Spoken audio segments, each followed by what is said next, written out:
Good morning, ladies and gentlemen, and welcome back to the Irish Open Championships. This is day 2. We're coming to you from the National Aquatic Centre here in Blanchardstown, Dublin.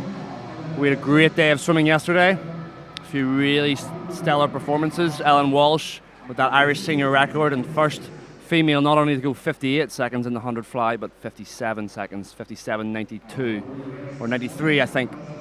Fantastic. We also had a number of qualification times for the European Under-23 Championships and European Juniors, as well as European Youth Olympics. So it was a great day of racing. India, I'm joined today by India McGlynn. India, what do you think? Yes, we had a great day of racing yesterday, David. Like you said, we had Ellen Walsh breaking, that Irish senior record in the 100 fly, going from that 59.3, full second off it in the heat swim, so 58.3. And then we knew that she had more in the tank, and then definitely bring it down to that 57, which is world class swimming we have there from Ellen Walsh. So looking forward to another great day of racing today. We've got 7 events lined up for day 2, starting off with the men's 200 metre backstroke, followed by the women's 200 metre backstroke. We are then followed by the men's 400 metre IM, women's 100 metre breaststroke, then into the men's 100 metre freestyle, longer event then women's 1500 metre freestyle, and then we'll finish off with that splash and dash. We've got the men's 50 metre butterfly as well. What are you looking forward to today, David? Yeah, we've got a lot of big names in today. Obviously a few longer events to begin, the 200 backs and the 400 medley. So we'll have John Short in that men's 200 back. I think he'll be the main guy to kind of look out for there. The 16-year-old from Limerick, training under John Shranick in the university pool down there. He had a fantastic short course season, had had a really good 50 back yesterday as well. The female 200 back, Maria Godden, looks to be, and Cora Rooney as well, look to be the sort of standouts for that. But I honestly think the best event of the morning is going to be the female 100 breast. Mona McSharry, Niamh Coyne, Ellie McCartney, Molly Main. Lots of really, really good Irish breaststrokers there. It's good to have Mona here as well, isn't it, India? Back from Tennessee, that Irish Olympian who came 8th in Tokyo. Great to see her here. She had a good 53 yesterday. She was just pipped out by Danielle Hill, though. Yeah, it's great to have a lot of our international swimmers back, especially at an Irish Open Championships. We've got a lot of young swimmers coming through looking for that little bit of experience. So to have the international swimmers there, they can definitely use it as a bit of a guide, see how they warm up, see how they race, see their kind of pre-race exercises, etc. So we're going to start off here. We have our lineup of our first heat in the 200 metre backstroke. We've got 5 swimmers here, so looking forward to a day 2 of fast swimming. Yeah, 200 backstroke, heat 1 for men. Just, as India said, just the 5 swimmers. Tough event, the 200 back, just extremely sore, extremely hard on the hip flexor muscles. You know, just top of your leg. So these swimmers will be. I've went through good pacing this morning in the warm up. 50s at pace. Trying to set their stroke up, because when you come straight in the morning like this, you know, especially the first heat, there will be added nerves because you are the first up. But like I said yesterday, it's all about setting the stroke up, getting into that rhythm early, and just continue it through. The first 50 kind of takes care of itself, and the next 2 50s you have to build and build and build before the last one, just kind of going for it. So coming into the first 50 here, we've got in lane 2, we have Matthias Pickett of Ards. Lane 3, Liam O'Driscoll of Sundays Well. Lane 4, it's a 16-year-old Ricky Fain from Dolphin. The Marlin swimmer, Alan Vaughan, is next to him, and it's Tad O'Brien, from Dolphin in lane number 6.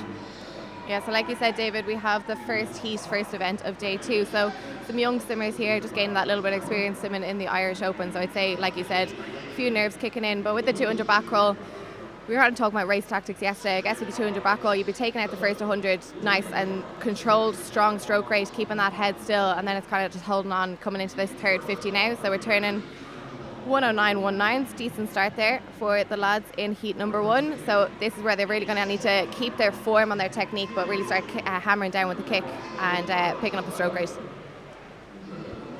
Yeah, you kind of look, it doesn't really look like they're kicking too hard, because you know, you're used to seeing swimmers kick with it and you see the splash from the turbulence of the legs, but you know, trust me they are, and trust me their legs will now be beginning to burn. But these swimmers at these early heats will have to be going for it. You know, they'll want to post a time that gives them a chance for a C, B or A final. So they'll want to be back tonight. Now there is only 5 heats, so there'll certainly be more places than some other events. We've got the men's 100 free coming up later. That'll be a lot more competitors in that. But now it's coming back here. Ricky Fane's got the lead here. He's looking really, really nice. He's got a real steady head position, and he's just beginning to up the rate and keeping that body alignment completely. See that there? That head is just dead still. He's coming in strongly. He's got an entry time of 2:27.5, so keep an eye on the clock. I think he should be under that. Yeah, he's looking very strong for this heat swim. So it's finishing now with the last few strokes coming up onto the flags. So again, it's just about hitting that wall perfectly. But I think it'd be under his qualifying time, and he is 2:25.07. So that's a great swim there from Ricky Fane. 2-second PB already. So like you said, David, only a few heats on this morning. So hopefully he might be able to make, especially maybe with the junior final on this evening. Absolutely, yeah. The Dolphin swimmer, fantastic club down there. Mick McCormick, the coach, real good. I was down there not long ago. Really good group of swimmers. Really good culture down there. So expecting to see them a lot throughout the week. So that's heat 1. Dusted in the books. Turn it back, the Irish senior record is actually held by Conor Ferguson from 2017, so it hasn't been moved on in a wee while. There hasn't been too many in this event that have kind of challenged that, but I think John Short over the next number of sort of years, months maybe, you never know how he's going to go here, will maybe challenge that. He was sub 2 minute short course, wasn't he, India? So he'll be looking at sub 2 minutes here. Yeah, we know that he had a very good, very strong short course season, especially, again, we were kind of chatting about yesterday, his underwaters have really picked up over the past 12 months. I know we're in the long course season now, so less turns for him, but he's looking really strong in the water. So, yeah, he'd probably be the closest hopeful to those Irish senior and Irish junior records. They're both the same there, so 1:58.8 by Conor Ferguson. So let's see what kind of form he's on today. We know he's fast at the 50 metres, but 200 metres is a very different race, so we'll see what form he's on for the more endurance race in back row. Yeah, especially long course. The 200 back long course compared to short course, it's like a different sport, folks. Honestly, it's so different. It requires a different level of power, different level of fitness. It's not just swimming. If you take away that wall in the middle, it makes it a hell of a lot harder. You have to be seriously fit. And a lot of people say the 200 back, you almost have to be the fittest out of all the four 200s, just because you're on your back. Everything is extremely different. There's more pressure on the backs of your shoulders, more pressure on your hip flexors. So these guys will have done a serious amount of work to prepare for this. But here we go, heat 2.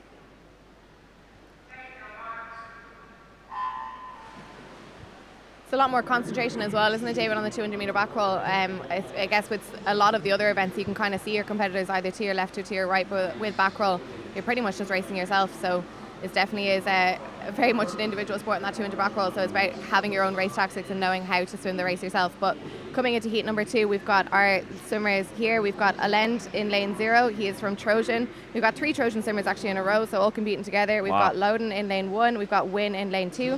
Killen of Clonmel is in lane 3. French of Sligo is in lane 4.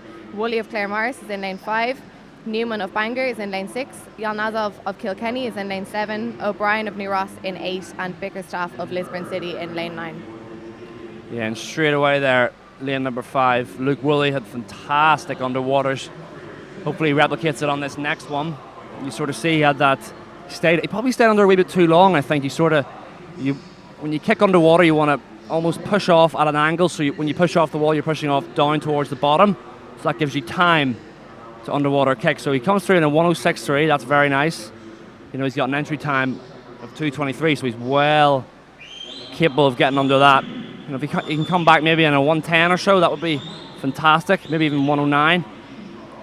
That would give him a good time. Yeah. Like you said, David, it is definitely kind of finding that fine line between really strong underwater work, but also that oxygen depletion on a 200 metre back roll. Like you said, your legs really do start to die, especially those hip flexors kind of coming into the second 100. So you need to work on those underwaters and make sure you've nailed them to the point that you know that fine line between getting a strong push off the wall, but also making sure that you're not building up that lactic acid in the legs. Absolutely. So we've got Kjell Loudon joining the party here from lane 1. He's repping a 36.3 there, so he's right on the tail of our leader, Luke Woolley. So this is where just obviously tactics go out the window. Last 25, just get the legs going, get the rate up as best you can. That's a great shot there, seeing the different swimmers' head positions. But it looks like it's going to be Woolley. He's kind of hanging on strong. Yeah, he's looking strong coming into this last 10 metres. Again, he has that qualifying time of 2:23.75. Definitely looks like he's going to smash that time in his heat swim. So again, just hitting Get the under. wall, dead on. So 2:20.49 for Claire Mars, Luke Woolley. So that's 3-second PB for a heat swim. So fantastic swim there, Luke. Yeah, he'd probably be a wee bit disappointed he didn't get under there. Yeah, he's shaking his head. The 2:20, even when you PB, but there's a wee barrier you want to hit and you miss it, it's still annoying. But hey, great swim. Watch the finish here, let's see. Could there have been anything more he could have done? Get down, nah, it's not bad. It's not bad at all. So he did everything there. Luke, good job. So we're moving on to our first of our seeded heats. Now heat number 3. Yeah, so we've got a big speed change here coming into heat number 3. We've got Bryden Byrne of Bangor coming in with a 2:06.93. So should be going out pretty much around the minute mark, isn't he, if he's going to be looking for a PB here on the 200 metre back roll? Yeah, absolutely. He needs to be out maybe 60, 61 at slowest. You know, but these swimmers will not be looking at their entry times and going, I want to replicate that. They'll be going, I want to get faster. So they'll have completely different times in their head. I know when I swam, I was never concerned about my best time. I always wanted to go faster. So they'll know exactly what splits. I always find it weird on backstroke because you'll be able to obviously turn at the far wall and they can like look up at the scoreboard. I wonder if any of them have a sneaky look to see what time they went. I know I would have if I was a backstroker. I know when I swam back roll when we were training, I just got distracted, to be honest. So yeah, I probably would be looking straight up at the board and not concentrating on my race. But so you never know. They're definitely more experienced back rollers than I am. It'd be funny. I remember hearing stories from great backstrokers I swam with in Loughborough. Liam Tancock he did it once at like the Olympics or something. He like looked at the scoreboard. That's impressive, to be honest. He glanced at the scoreboard at like Olympic Games. But anyway, moving on to heat number 3. So the first of our seeded heats, big as India said, a big drop in time now, down to 2:06 for Bryden Byrne in the middle of Bangor, and Emma Cousins is 2:09 as well next to him. So interesting to see the different tactics here. You know, a 200 back is very tactical. Very tactical.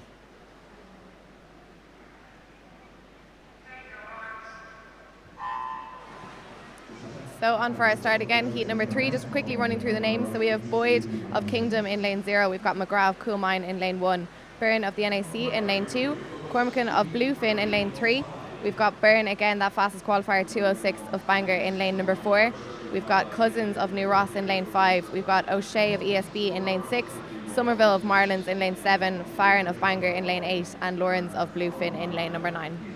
Yeah, just like I said, the two in the middle, Byrne and Cousins sort of setting themselves apart from the field just off that start. The skills were considerably better than everybody else. So backstroke is all about skills. It's all about skills. It's all about utilising the start, utilising the turns. But these two are sort of like have a bit of a bouncy kind of stroke compared to what we've had previously, but they're holding a lot of water.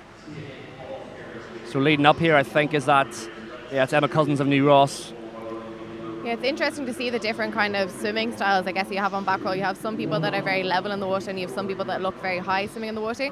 So for example, if you have a look at lane number 5 compared to lane number 6, so we've got one swimmer that looks quite smooth in the water, and then we've got one swimmer that has a very strong grasp of the water, but just probably a little bit too much bob of the head as well. So interesting to see how each swimmer takes their 200 metre back roll there.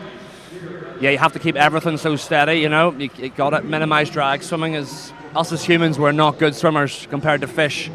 We are very bad swimmers in terms of the animal kingdom, so we have to minimise drag, and the best way to do that is to minimise your body moving. If you look at a fish swimming, it hardly moves its body, but it flies through the water. So here we go, coming into the last 50. Yeah, we've got Bryden Byrne still slightly in the lead there, so good shot between the two swimmers, so Bryden Byrne of Bangor and Emma Cousins of New Ross. I think Bryden might just take this coming into the final few metres. So again, he's staying really strong. You can definitely start to see that stroke rate is picking up. So as long as he can hit that wall dead on, come in 2:04. Be in and around 2:06, 2:07. Yeah, slightly outside for Cousins. Oh no, Cousins a PB for him. Sorry, excuse me. I was looking. He's at 2:07. That's a slight PB for him. He'll be happy. Bryden Byrne was slightly outside his best, so he'll be a bit more disappointed. But hey, that might be enough. It probably will be enough to get back tonight, so they'll have another shot at it. That's how you should look after a race, folks. Tired, wrecked, Gasping for air. 200 back is tough. Happy I didn't have to do it. But as you come in now and see John Short here, I think will be a class above the field, to be honest. You'll see his skills. We saw good skills last night from Ellen Walsh. We'll see her later in the week. You know, those underwater kicks are just so important. Anybody watching, any young swimmers, work on your underwater kicks. You know, from a young age, work on them, because trust me, all the best swimmers in the world, very, very few of them have bad underwater kicks. Isn't that right, India? Absolutely. It's definitely the fastest part of swimming anyway. So if you can really work on that underwater work, especially your first 15 meters, your turns, your push-offs, your turns as well, that's where you're actually going to start to notice improvements in your swimming, especially when you get to this kind of level and you get into international level. You probably see majority of the field are swimming at the same pace, but it's those that have better skills that are usually the ones that are in the lead. Absolutely. So here we go, heat 4-5 of the men's 200 meters backstroke. Here in day 2 of the Irish Open Championships 2023. It's a lovely day today. Not like yesterday, the rain was pouring. We've got Adam Barnes in this one of National Centre Ulster, coached by Kevin Anderson in the Bangor Aurora, that new setup there. Great programme there.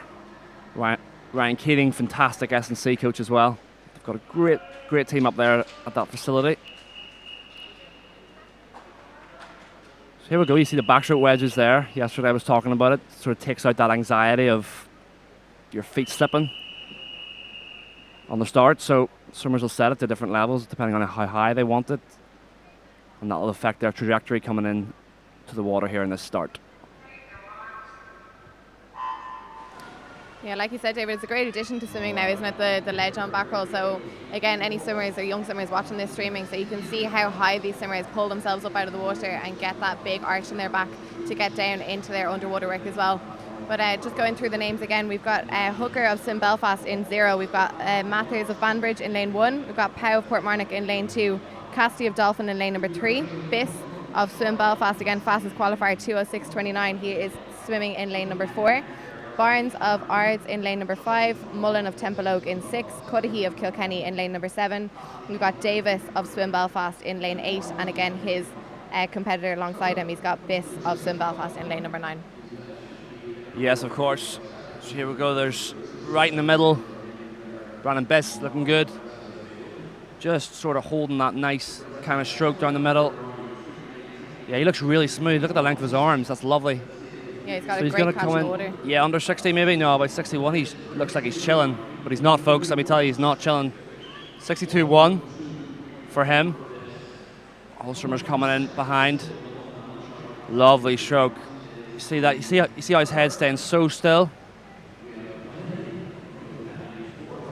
Yeah, no, he's looking really strong. You can see how still his head is. You can see it's just all that rotation through the shoulders, that leg kick as well. So he's that hip movement is quite steady in the water. He's pretty much just at the surface of the water here. So as Dave was talking about earlier, that leg kick should be staying under the surface of the water, but I'm sure it's going to pick up now on this last 50. Yeah, lovely. And you know, if I was Brandon's coach, I'd be saying, try and get that rate up now in this last length. You know, really up that rate.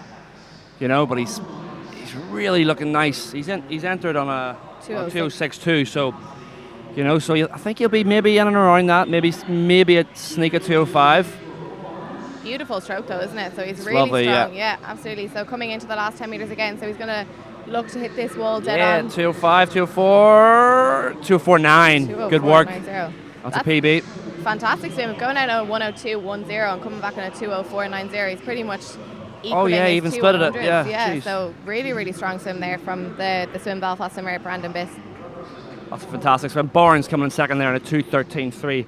His entry was obviously a 2:09, so hopefully he can go a bit faster later if he gets back. Yeah, Brandon really looking strong for a final swim this evening. If he can equal split any sort of race, you know that swimmer is on form. You know that he's got a lot left in the tank for a final swim. Absolutely. So Brandon Biss currently our fastest qualifier in the 2:49. Look at John Short coming up now in this one. Heat 5. The men's 200 backstroke, actually, it's one of the oldest standing world records we have still. It's from 2009. Aaron Pearsall holds it in a 1:51. Seems ridiculous someone can go 1:51 for a 200 backstroke, doesn't it? Yeah, I didn't realise that was a 200 back roll time. That's a very impressive 200 back roll time. It's one of the oldest ones still standing, so from the old shiny suit era. Don't think anybody here will be getting close, but it'd be fantastic if they did. Let's try and break the Irish senior record first Yeah, before we go down to that world record of 151.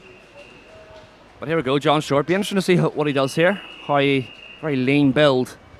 You know, just he looks like a sort of 200 guy, doesn't he? Just that lean, kind of fit-looking build.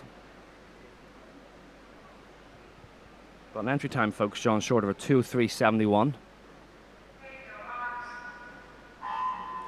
I'd be expecting a wee bit quicker than that, definitely, based on, look at that underwater, lovely undulation. So Short up first, settling into your stroke. This first 35 metres literally takes care of itself. You don't need to overthink this at all. Now he'll be beginning to think, okay, I'm coming into the turn, setting up my stroke. But then coming off this wall, then it'll be real, just hammering that rhythm, like I said earlier. But he's through. It hasn't came up on the screen, but I can't. 27.95, he's through, so he's going. That's fast. That's fast. Yeah, this is a fast swim here from John Short. He definitely knows that he's dominating the field, so I'm sure there's no real nerves about making a final swim. So I'm sure he can take it in two ways. The heat swim, to be honest, he can take it out really fast, which I think he's doing now, or he could just take it nice and slow and get into that final swim. But it really looks like he's keeping that stroke rate nice and high. Again, watch that technique. So real strong pulls. He's turning on this 100 meters now in a 58.46. So yeah, if he can maintain this pace now coming into a second 100, he'll be definitely on for a PB here. Yeah, 58.4. That's the kind of pace you need to be going out in if you want to go sub 2 minutes. But I don't know if you noticed, he just turned a bit too close to the wall there. His feet kind of got stuck. You know, that would have cost him a bit. I definitely noticed that one. But he'll know. So he's beginning to try and up it. The field really split now. So he needs to nail this last turn. He's going to go. He could well go sub 2 minutes here, folks. Yeah, he might just be off, but he could do it. Up now and just keep the technique. As you get tired, your stroke's going to want to shorten. You're going to want to tighten up. Your shoulders want to round, but you got to keep all that going. So John Short coming in, he'll definitely be around the 2 minute mark. If he can dip under, that'll be fantastic. Coming into the wall here, no doubt he's going to win. Coming under, come on, John, get your hand on the wall, kid. Get in. Oh, 2 minutes, 0.2. I tell you what though, on that second turn, he just got too close to the wall, and that definitely cost him a wee bit. He got a bit jammed. His feet got jammed at the wall, but that's a great swim. 2 minutes, 0.2. Yeah, it was a fantastic swim there from John Short. I think everything else technically was spot on. I think he knew that he definitely had the pace to break that 2 minute mark. But like you said, David, I think that second turn was just a little bit too close to the wall, so it probably knocked off that first kick. I'm sure he is happy with a 3 second PB, but I'm sure going under that 2 minute mark would have been a nice confidence boost for this evening. But we know he has it in him. He definitely does. His underwater work there was fantastic. And even those splits as well, to be going down at a 58 and then coming back in a 2 minutes as well. His paces are kind of sticking around that 30 second mark. So yeah, no, he's looking really strong. It's very good, yeah. And the oxygen debt, he'd be in on that last turn to stay under the water is just crazy. But fantastic swim from him there. 2 minutes, he'll be our leader by a long way, by 3 or 4 seconds tonight. So I'd be very shocked if anybody challenges him. We spoke about that before, though. He really did come into that short course season, didn't he, with just really improved underwater work. So the fact that he could transfer that over to the long course season, clearly where John is really improving onto his technical skills as well, but also swimming, like you said before, very kind of lean, strong body type as well. So he's definitely, as he's getting older, getting that gut bit stronger too. He is, absolutely. I'm just looking up he's inside it, the European under-23 qualification standard. He's under it. I think he might have already qualified yesterday, but he's under that anyway, so 16-year-old will be more than likely here in August, racing in this very pool for the European Under-23 Championships. 16 years of age as well, going for that Irish junior record wouldn't be too impossible now this evening in 1:58.8 of Conor Ferguson if he's swimming a It's also the Irish senior record, that too, is Irish senior record, yeah, well, yeah, it wouldn't be far off. Whether it's tonight or whether it's next year, it'll be his eventually. But no, yeah, that European Under-23 Championships in this very pool in August will be a fantastic event. Only a 3-day meet. There's an American team coming over as well, so it'll be a bit of an interesting event that someone has never really had before. That kind of mix, of a European event with other nations. So it'll be very, very interesting. But on to the women's 200 backstroke now. 5 heats again. And these swimmers will be seeing what the boys have done. They've had a bit longer to prepare. You know, when it's first up. When you're first up, like the boys were this morning, you know, you got to get up earlier. You got to be up on alert earlier. So as the heats go on, like I was at breakfast this morning, there was all the 100 freestylers were in there with me. You know, because the 100 freestyle isn't coming until later on in the day. So all these swimmers, you don't want to arrive too early at the pool. You don't want to be hanging about because it's very warm in here. It can sap your energy, can't it, into you? It absolutely can, and like you said, we've only got 5 heats of this event, so these girls need to kind of be prepped and primed, ready to go for this race, because we do have 3 finals up for grabs, so they're all going to want a space in that final swim this evening. So making sure that everything is on point this morning, so their nutrition was on point, their hydration was on point, their swim, their warm-up was on point, and then just even giving yourself enough time to get into your racing tog, so just being able to relax before your race as well. So again, good experience for these girls, especially if it is their first Irish Open Championships. We've got 3 very relaxed looking girls here sitting behind the block. So first heat, we do only have 3 swimmers. So again, it's only about 43 swimmers in this event with 3 finals up for grabs. They're all going to be looking for a spot this evening. Yeah, they're right. So obviously just a wee technical problem or something. I'm trying to get a look. Oh no, we're ready to go. Those swimmers didn't have too long to wait. So backstroke, of course, the only event where you start in the water, of course. We actually have a male in lane 8 too. This is a turnout for the books.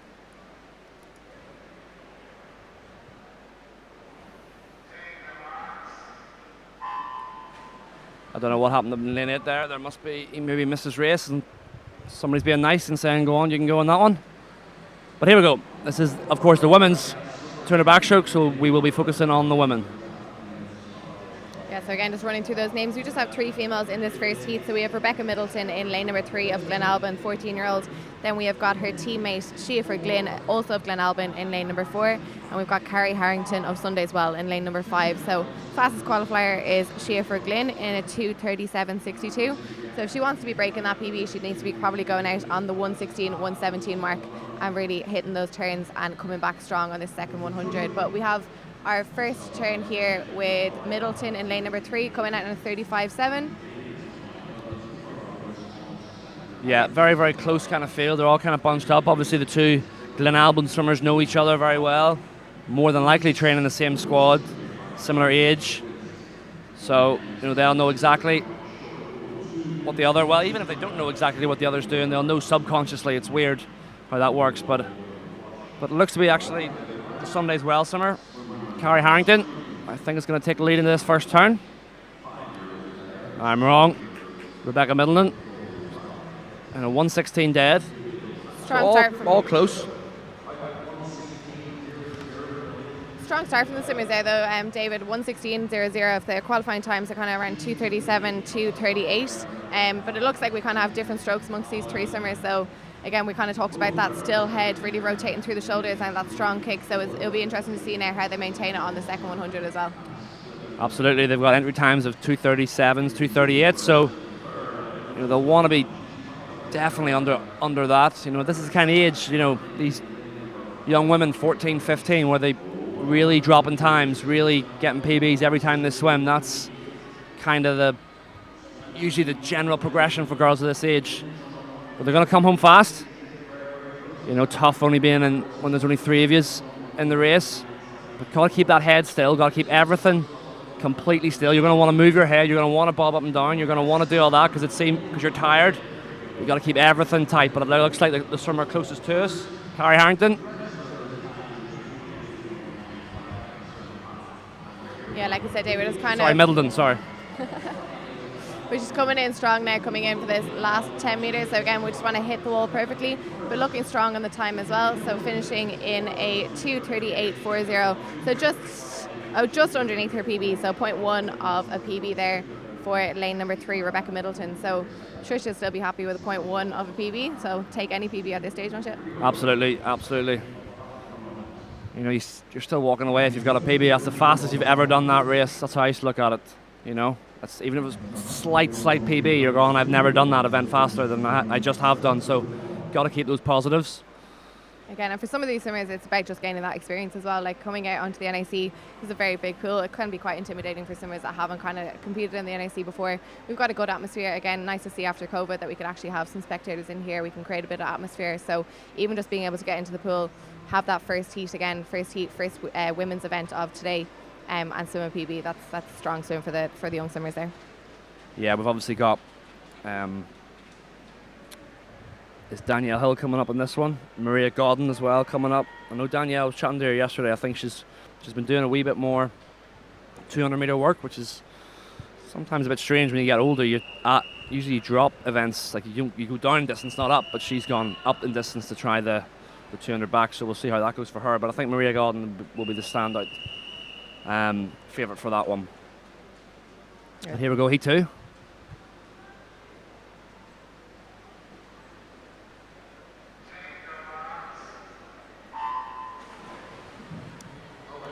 So again, guys, heat number 2, we're just going to run down through those names. So our swimmers on screen, we have Higgins of Dolphin in lane 0. We've got O'Shea of Dolphin, again our teammate in lane number 1, swimming beside her. Nolan of Slaney Sharks in lane 2. Logan of Banbridge in lane 3. Mariage of Aer Lingus in lane 4. Ramsey of Trojan in lane 5. McNally of Lurgan in lane 6. Smith of Bangor in lane 7. We've got Jacobs of Lurgan in 8. And Donny of Templeogue in lane number 9. Yeah, pretty close actually here. Pretty blanket. Look at this. Into the first turn, everybody can hardly pick them, but it is Chloe Donny up in lane 9. The outside smoke, who's taking the lead in a 35.09. So expect the lead to kind of change a wee bit. Obviously, a 200 meter backstroke, so many different ways to swim it. I swam with a Scottish swimmer in Loughborough, and he used to go out so unbelievably slowly. Like you'd think he wasn't trying, and then he'd come home so ridiculously fast, and he was an amazing swimmer. He went to the Commonwealth Games and everything. So he did it like that. Some swimmers might go out fast, some swimmers might go out slow. So there's no right or wrong way to do it. It's what's best suited to you. But it is still lane number 9. Out in a 1:12.7. It's Chloe Donny. Yeah, we're talking about different tactics there in the 200 meter backstroke. So kind of David and I were chatting about our previous 200 meter back rollers. So back around the 2007-2008 period, we had Melanie Knocker and Aisling Cooney, both Olympians in our back roll event. And I remember Aisling Cooney specifically, she was more of a 100 meter back roller. But when she did become quite strong in that 200 meter back roll, she used to take out the first 100 quite strong and then just try and maintain it throughout the second 200. So again, there are different ways of swimming this 200 meter event. It looks like we're still staying strong out in the outside lanes there. So I think lane number 8 might just take it on this third turn. And she does. So that is Leah Jacobs of Lurgan in a 1:53.37. So it looks like they could be coming in for a PB here if they can maintain that stroke rate and stay strong coming down this last 50.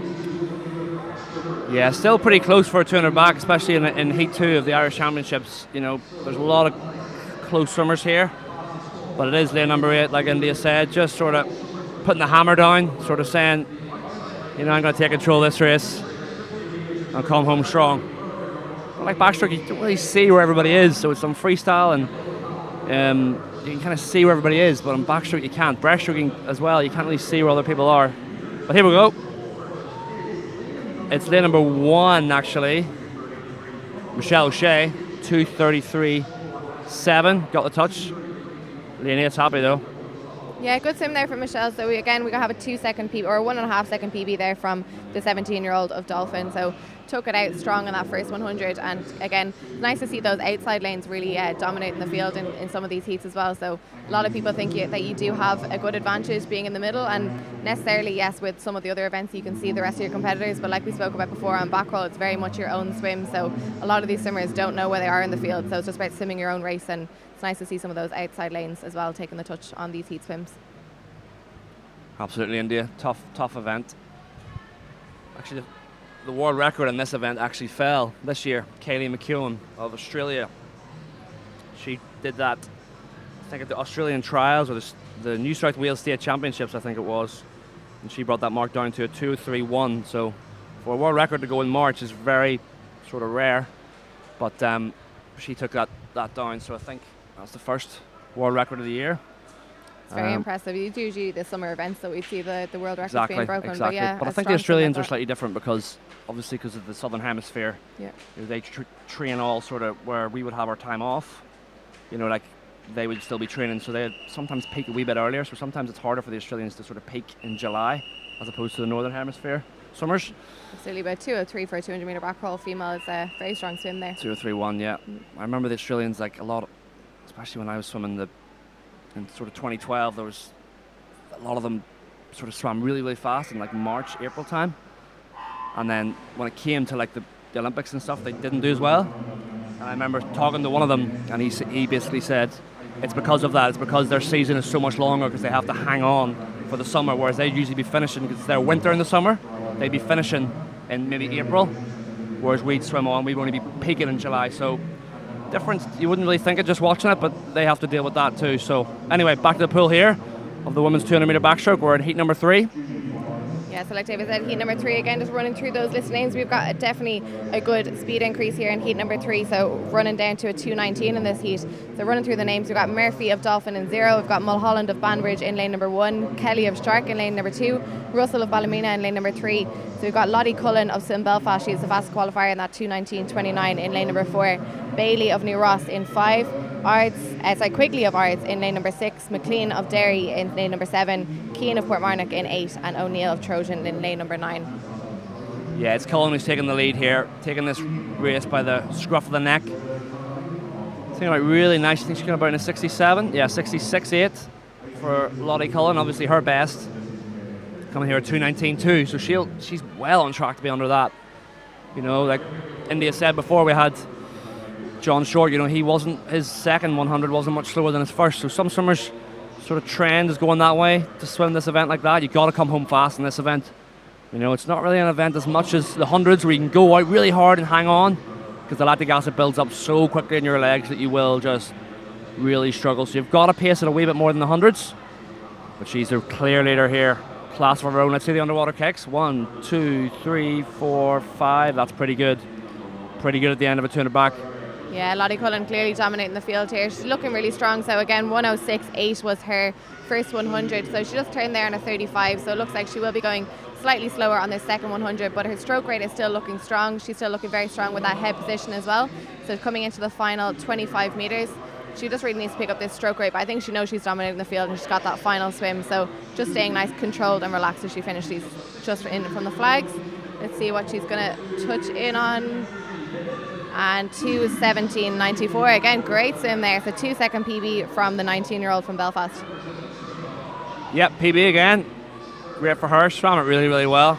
You know, I don't think she could have got too much more out of herself there. She paced it well, took it out strong, you know, and then just sort of controlled that middle 100, the second and third 50, and then just brought it home as best she could. And sometimes we like to overcomplicate things.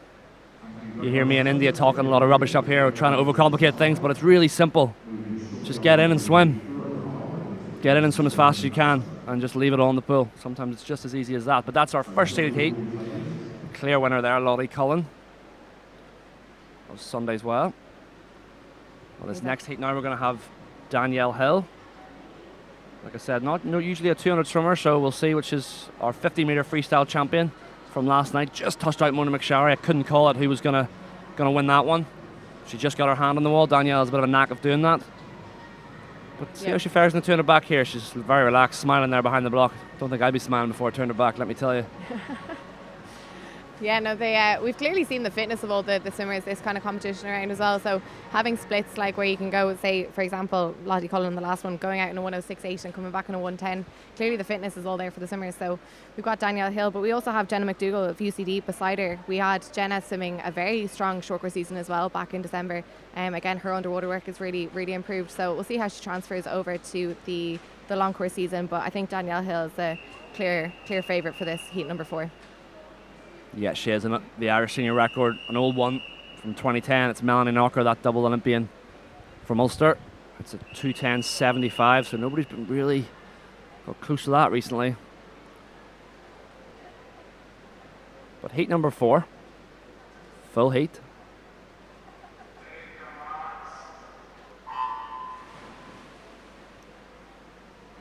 Again, great start from the swimmers there. So really using that ledge and using the underwater well. So we're just going to again run down through the names. We've got O'Dwyer of Glenalbin in 0. We've got Maher of Townmuir in lane number 1. We've got Walsh of Townmuir, her teammate, in lane 2. Nolan of Sunday as well in lane number 3. Again, fastest qualifier, Danielle Hill of Larne in a 2:14.35. She is taking lane number 4. Jenna McDougall of UCD in 5. We've got Seth of Sunday as well in lane 6. Humphreys of Larne in 7. Again, her teammate, Austin Burrows of Larne in lane number 8. And McGrath of Sunday as well in lane number 9. Thank you, India. As expected, Hill taking it out. She's that 150 sort of specialist, but just sort of dipping her toes in here in the 200. Jenna McDougall just going to try and hang with her. Sometimes that's a good way to swim. Sometimes, coaches, swimmers say swim your own race, but sometimes it's nice to sort of draft off someone, isn't it? Just kind of feel that presence of somebody else, and you know that they're going the pace you want to be. So you sort of have a reference point. But it is Danielle coming through first here. 60 didn't come up on the board, but it's 66-ish roughly. So here we go. So she's entered in on a 2:14.3. So she'll probably be a bit slower than that, I would imagine here. I think she's kind of taking it easy though.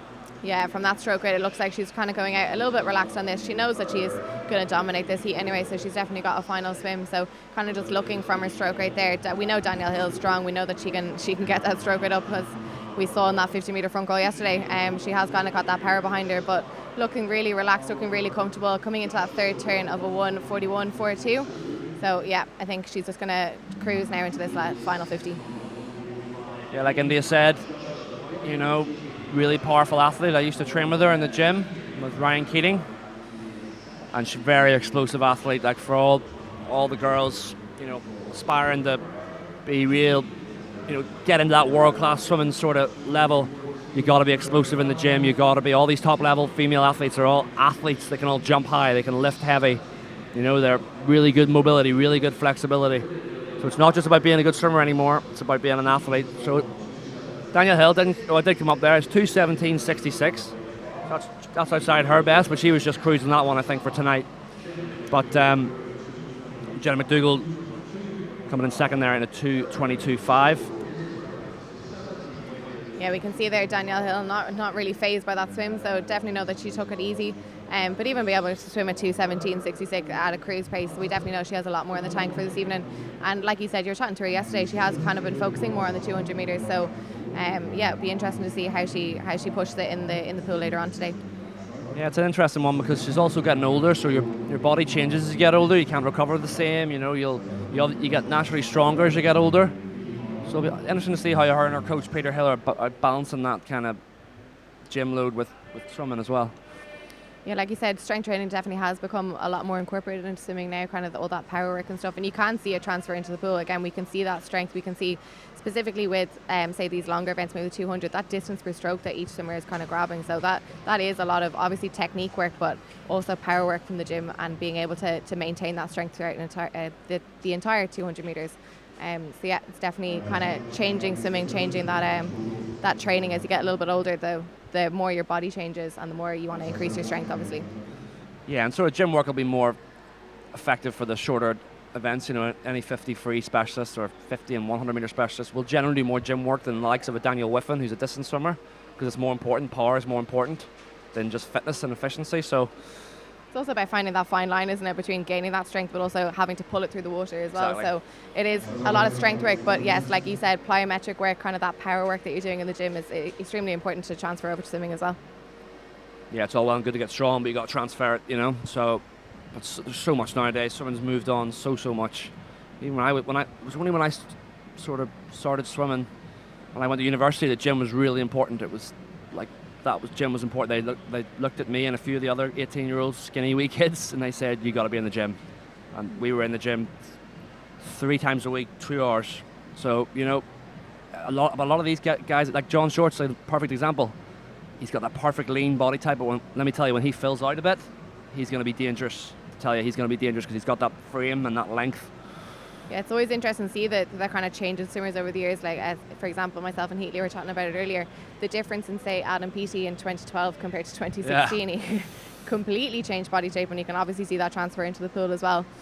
But again, we're moving on to heat number 5. So this is the fastest heat of our 200 metre back crawl for women. So we've got Maria Godden of Kilkenny in lane number 4. So fastest qualifier in this event, coming in on 2:13.77. She will be the closest person to that long-standing Irish senior record of Melanie Knocker in a 2:10.75. Maria Godden, I haven't really seen her in the pool this event or this meet. No, meet yet. I think she was in yesterday. No. There was no backstroke. There was a male 50 back yesterday, male wasn't 50 there? back, yeah. So it'll be interesting to see what kind of form she's on this weekend. And then we've got Cora Bruni of Enniskillen, the 18-year-old beside her in lane number 5. She'll be swimming at 2:20. So we know that she had a good short course season as well. So it'll be interesting to see how she gets on as well. Yeah, very interesting. And a lot of swimmers will look, because the short course season obviously ends in December, and then it's long course up until literally August, and then the wee break from a few weeks off in August, then back to short course. So I always find short course, I don't know about you, India, but when I swam well short course, and swimmers, I speak to swimmers around, when they swim well short course, even though it doesn't really matter short course, it's all about long course, it gives you that confidence boost, doesn't it? You'll go, okay, well, if I'm getting best time short course, I know I'm doing something right, so just carry that momentum in. Like, I interviewed Daniel Whiffen last night after his 400 metre freestyle win, and I said he obviously broke that European record, unbelievable swim in December here in Dublin. And I said to him, how do you manage expectations after that? Because obviously you're on it, you're swimming fast, what you're doing is gold dust. How do you manage that coming in? And he said, you just got to put the head right back down. And just that, he basically said, that's behind me. I did that, that's in the past. He actually said he wanted to chase a world record in a few weeks, so I would have doubted him before. I don't doubt anything that kid says anymore. No, I wouldn't doubt a single thing that Daniel Whiffen says, to be honest. But yeah, like you said, it's absolutely a confidence boost to be able to swim in a short course season and then come into the long course season as well. Because say for a lot of these swimmers, they don't actually have access to a 50 metre pool to train in. So the fact that they know that they've swam well, say in short course season, all they need to do is know that their swimming is going well, their fitness is going well, their training is going well, technique work is going well. And yes, if they haven't got the facilities to train in that 50 metre pool, it's kind of more that mindset, just knowing that you're swimming well and that you just have to go for it in the long course season as well. It is. Confidence so important in this sport. It's it's at this level, all these great athletes, they're all physically very similar, but what separates them at the top is just that mental sort of resilience and fortitude. Stay calm, stay relaxed, and back yourself that you're the best in the pool. You've seen that a lot with some of our international swimmers, like you said before, that 50 metre back roll. You just see it with Danielle Hill, don't you? She's like, she stands up on the block and she knows she's going to win the race. So she always has that last touch on everyone. So yeah, you can definitely see mental strength is definitely a big thing kind of in these competitive sports now as well. Yeah, and that's built through training, just constant training. Once if you've done the work, you can stand there and be confident, But I think we've got a wee bit of a delay for this final heat. Oh no, we're on. I heard from Andrew Bree there, our live announcer. Okay, final heat of this women's 200 metre backstroke, heat number 5. Maria Godden, the fastest qualifier, fastest on the psych sheets.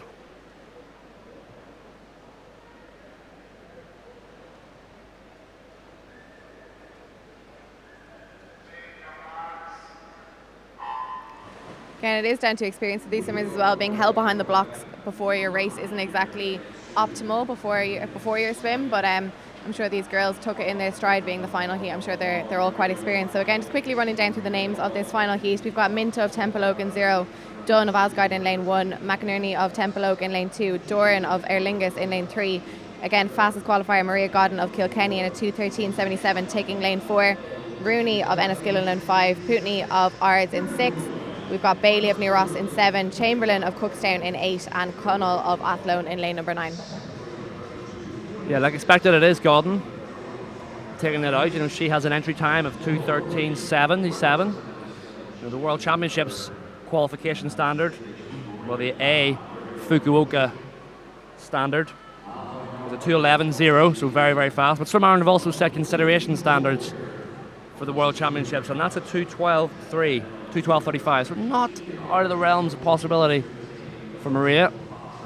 No, she's looking strong coming into this first 100, so turning on a 1:04.91. So again, we've seen those equal splits or just above from other swimmers. Let's see how she can take it out in the second 100. But again, stroke rate is definitely starting to pick up a little bit on this third 50. So I guess for Maria, it is by attacking this third 50 and staying ahead of the field. But she is dominating the field very well. Again, nice strong stroke rate. Head is staying completely still. And she's coming into this final turn, so let's make sure she nails this final turn.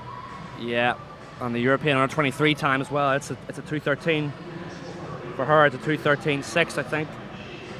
So she'll be right in the mix there for that.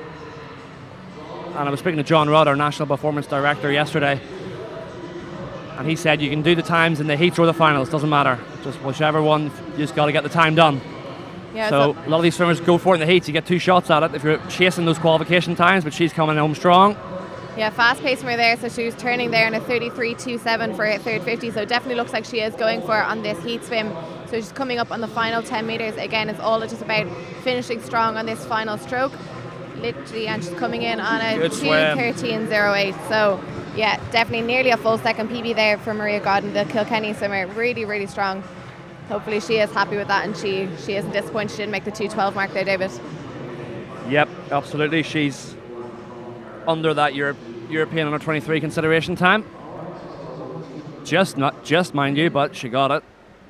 Yeah. So good work. You got to post time. Doesn't matter if you've even the Irish record holder or world record holder. You got to post the time here.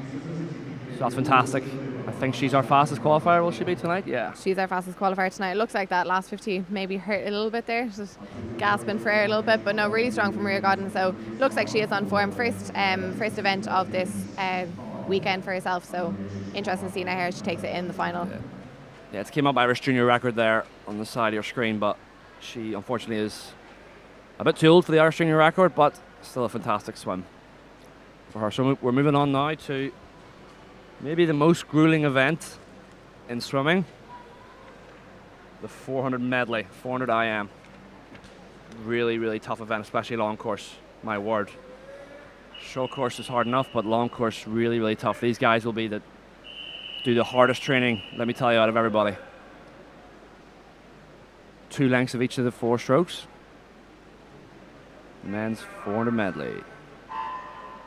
Obviously starting off with butterfly, then we go on to backstroke, breaststroke, and then finishing off with freestyle. So important just to set up here. You don't want to over try here at all. You want to really relax during this first 50, first 75. You want to just control that stroke. Because once you finish this 100 meter fly, you got 300 meters left to do. So these guys will know pacing. This is kind of all over the place, this event, because of the stroke changes. Yeah, it's a very grueling event, like you said, David, and especially having to start the 400 metres with a 100 fly. So you can just clearly tell the fitness of these athletes coming in for the 400 metres. Again, we do only have 4 heats of this event as well, so kind of the earlier heats are going to want to push that pace just a little bit to make sure that they try and make a final swim this evening. Difficult enough to have to swim 400 metres twice in the one day, so like you said, kind of taking it out strong but controlled, especially on this 100 fly, making sure you're not depleting too much oxygen. So you can see majority of these swimmers here are breathing every one, trying to keep that stroke nice and balanced for this first 100 as they turn onto the back roll. Yeah, there's some great actual swimmers coming up now in this 400 medley. For a while there was sort of not too many swimmers in it. But, we've got Jack Casson, our winner of the men's 200 fly last night. I was chatting to him last night, and he's given the 400 medley a shot. Liam Custer, of course, is Sunday as well. Caden McCarthy, fantastic swimmer. So yeah, there's a good race tonight. It'll be interesting to see, the different tactics. Obviously, Casson has a great butterfly swimmer, so he'll be strong on the fly. But on the 400 medley, what separates them is breaststroke, isn't it? If your breaststroke is weak on a 400 IM, you will get caught out. Yeah, Michael Phelps was a great example of that. He of course, he was fantastic, but listen to his coach at a coaches conference thing, and he said they worked on breaststroke the most than any other stroke because breaststroke is the one, because it's so different to the other 4 strokes that you've got to have a strong breaststroke. Yeah, we know that the fitness levels of these athletes that are competing in the 400 IM is definitely some of the fittest in swimming, but yeah, like you said, it's down to the breaststroke leg that's really going to separate the pack. So a lot of these swimmers, they can have the fitness levels for the butterfly, they can have it for the back roll, kind of just holding on, but it's the breaststroke level that's the technical one. So usually you'll start to notice that those that can kind of dominate the field or touch first on the breaststroke leg and turn onto that final 100, the 100 meter front crawl, are usually the ones that are going to take it. So we'll start to notice now as these 3 lads turn onto the breaststroke leg, who's been working on their breaststroke, we'll start to see technique, we'll start to see power coming through, and we'll see if the field changes here for the 3 lads. Yeah, these guys kind of be in their own race a wee bit. That's a great shot, look at that. See the head breaking the surface of the water and the streamline behind him.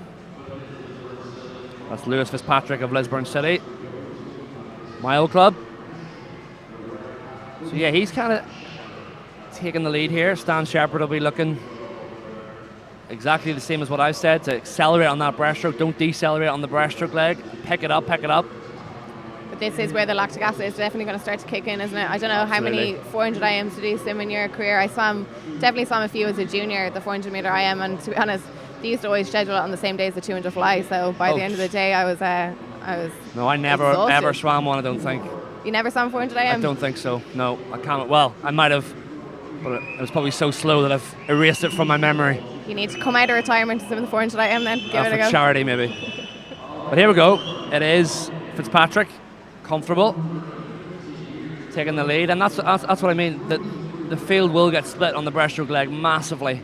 Not only is breaststroke, if you're not technically efficient at it, the drag will be huge, so you'll go even slower. Plus, you're tired. You've just done a 100 fly and a 100 backstroke back to back, so that's why the breaststroke, everything's multiplied. But it is Fitzpatrick with a 44.5 split there. He's a 4.20. Yeah, it's looking like a strong swim there from Fitzpatrick, so 4.20. So he has an entry time of 5:19.91. So it's really just about maintaining this pace that he's kind of set himself for the first 300 meters. So nice, strong stroke coming in. So we see that he's breathing every 2 here. So probably trying to get a little bit more oxygen back. But that leg kick is really going to have to hammer down on this final 50, which will be difficult to do after 350 meters. Yeah, absolutely. But in second place, though, just hanging in there is Gia Tala. He's looking nicely, just hanging in nice and strong there. Tough event, this. Couldn't imagine doing it, training for it, but let's keep an eye on the time. Fitzpatrick in on a 5:19.91, so he'll be looking to get inside that. I think he shouldn't he? Yeah, coming into the last 25, he will. Yeah, he'll definitely be breaking that 5:19. Keep the legs going. Go on. Yeah, keep an eye on the clock, folks. Yeah, he'll be well inside. Don't breathe, last 5. Don't breathe. Good man. Great skills there from him. Yeah, that's a 4-second PB. That's fantastic. Good great work. Swim there from Fitzpatrick, especially seeing as it was such a small heat as well. So only 3 swimmers. So really did have to compete on his own there. So it was definitely just down to his own swim, and he swam it perfectly. He definitely knew exactly what he was doing. He knew his pace. He knew to take it out. His 100 fly at the start, looking really strong. And clearly that breaststroke leg is what separated him from the field. So strong swim there from Fitzpatrick. 4-second PB. Nice work. And O'Driscoll round out the field in third. So it's over, fellas. You can relax. I don't know whether you'd be happy or sad if you have to swim that again in the final. It's like catch 22, isn't it? Yeah. You're happy you made the final, but you're like, oh, really? Again? So we got 4 heats of this. The 400 medley. Fascinating event to watch in the short course. In December, we have Mark Sharanek over from Florida, and he was absolute that was a fantastic joy to watch. swim, Remember it? that? Yeah. Oh wow! If you want to go back and find it on the YouTube stream, I can't remember what day it was, but it was an absolute joy to watch him. It was just art, wasn't it? I'm pretty sure you and I were screaming down the microphone at that point at that swim. So yeah, no, it was fantastic swim there. But on to heat 2. So yeah, heat number 2, guys. So just running through those names. In lane 0, we've got O'Brien of Dolphin. We've got Thomas Price of Lisburn City in lane 1. We've got Mark Gill of Trojan in lane number 2. We've got Aina Garvey of Mallow Swans in lane number 3. Fastest qualifier is Rory Boyd of Kingdom in a 5:12.09. He is swimming lane number 4. Dominic French of Sligo in lane 5. Ben Glover of Leander in lane 6. We've got Leonardo Diallo of Trojan in lane number 7. We've got Sean Carrick of Limerick in 8. And we've got David Sarangella of Portmarnock in lane number 9. Yeah, so full field this time. So you'll see a bit more kind of like spreading out of swimmers, kind of different strokes. Will be different swimmers, sort of best ones. So this 100 fly, it's just about getting through this 100 fly and strong and touching it at 100 and feeling strong. Don't have to be super fresh, super tired, just feeling like, okay, that was the right pace. And I'd say these guys do a lot of pacing for the 100 fly, stand-up 100 flies in training, just to get that pacing right for the start of this 400 medley, because you just got to set that up, set that stroke. upright. Like any times watching the best swimmers in the world at the minute, there's a swimmer called Leon Marchand of France. And I think he could get Michael Phelps' world record in the 400 medley this summer. He's absolutely unbelievable. He was racing in the NCAA short course yards meet, breaking records left, right and centre in all different kinds of events. So watch him online. He is fantastic and he just sets up that stroke so well. And then the rest of the race just kind of carries through. So watch out for him in the summer. That world record of Michael Phelps, it seemed untouchable, 4:38 from Beijing 2008. Our announcer Andrew Bree was there. Remember him saying that he saw it live and he thought it would never be broken. So yeah, it's an incredible swim, 4:38, and the fact that we have some top names in this 400 meter IM. So I remember the Katinka Hossie, the Iron Lady as well, 400 meter IM. So if you want to go back and look at some technical work there from the female side of 400 IM as well, definitely someone to go back and look on. But we spoke about it before that the field can change quite a lot in a 400 meter IM event. So like you said, it's just about knowing your own race, not taking it out too hard, not panicking in that first 100, trying to get out fast. It's kind of about swimming those tactics well. Absolutely, and Katinka Hossie was unbelievable. Used to race, and she used to do every single event at competitions. Every single event, she would get out of one race, instead of going to swim down, she would just walk back to the call room, and then race the next event, and she's won everything. It was ridiculous to watch. Again, speaking to Healy this morning, I remember racing against her in Mare Nostrum and just standing beside her, even just knowing that she'd probably just come from 2 or 3 events and she was just going to smash another probably European record, world record. Never looked tired. We're looking at her going, what the... Unbelievable swimmer. I think she might have retired now, but Olympic champion, world record holder, you name it. But absolutely. Back to the pool here in Dublin. Yeah, so we've got Éanna Garvey of Mallow Swans taking the lead here on the breaststroke leg. So he was kind of further behind on the back roll. So again, like we said, breaststroke leg is what separates the field. He's looking really strong, so he's got that distance per stroke. Good drive from lane number 3 there, the Mallow Swan swimmer. So getting a full body length ahead from the pack. Yeah, so accelerating now on breaststroke into that freestyle, because by the time you're at freestyle, you should be pretty spent. You should be pretty tired, but you should just have the fitness to carry you through. It's very different to a sprint event. Sort of when a sprinter begins to die on a race, like he's kind of done. Whereas these more distance guys, when they get tired, they can hang on. Look at Daniel Whiffen last night. He went for a 200 time in the 400, and when that happens, when you go for the first half split race, usually you just stop. But he actually went and won it. So it's like these distance guys are so fit. Same as the girls in that 200 back, they're so fit. It's different. They can find a different gear. Yeah, Daniel Whiffen trying to break the 150 mark there for the 200, in the 400. So very. He was just outside, but flying here. It's the Mallow swimmer.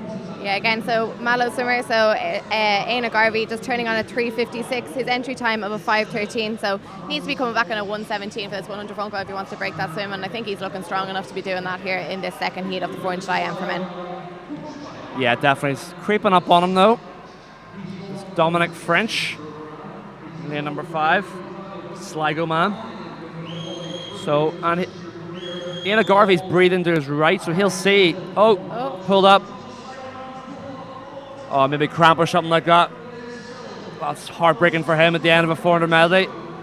Just cramp or something maybe in his leg, but that's going to confirm it's going to be Garvey's going to win.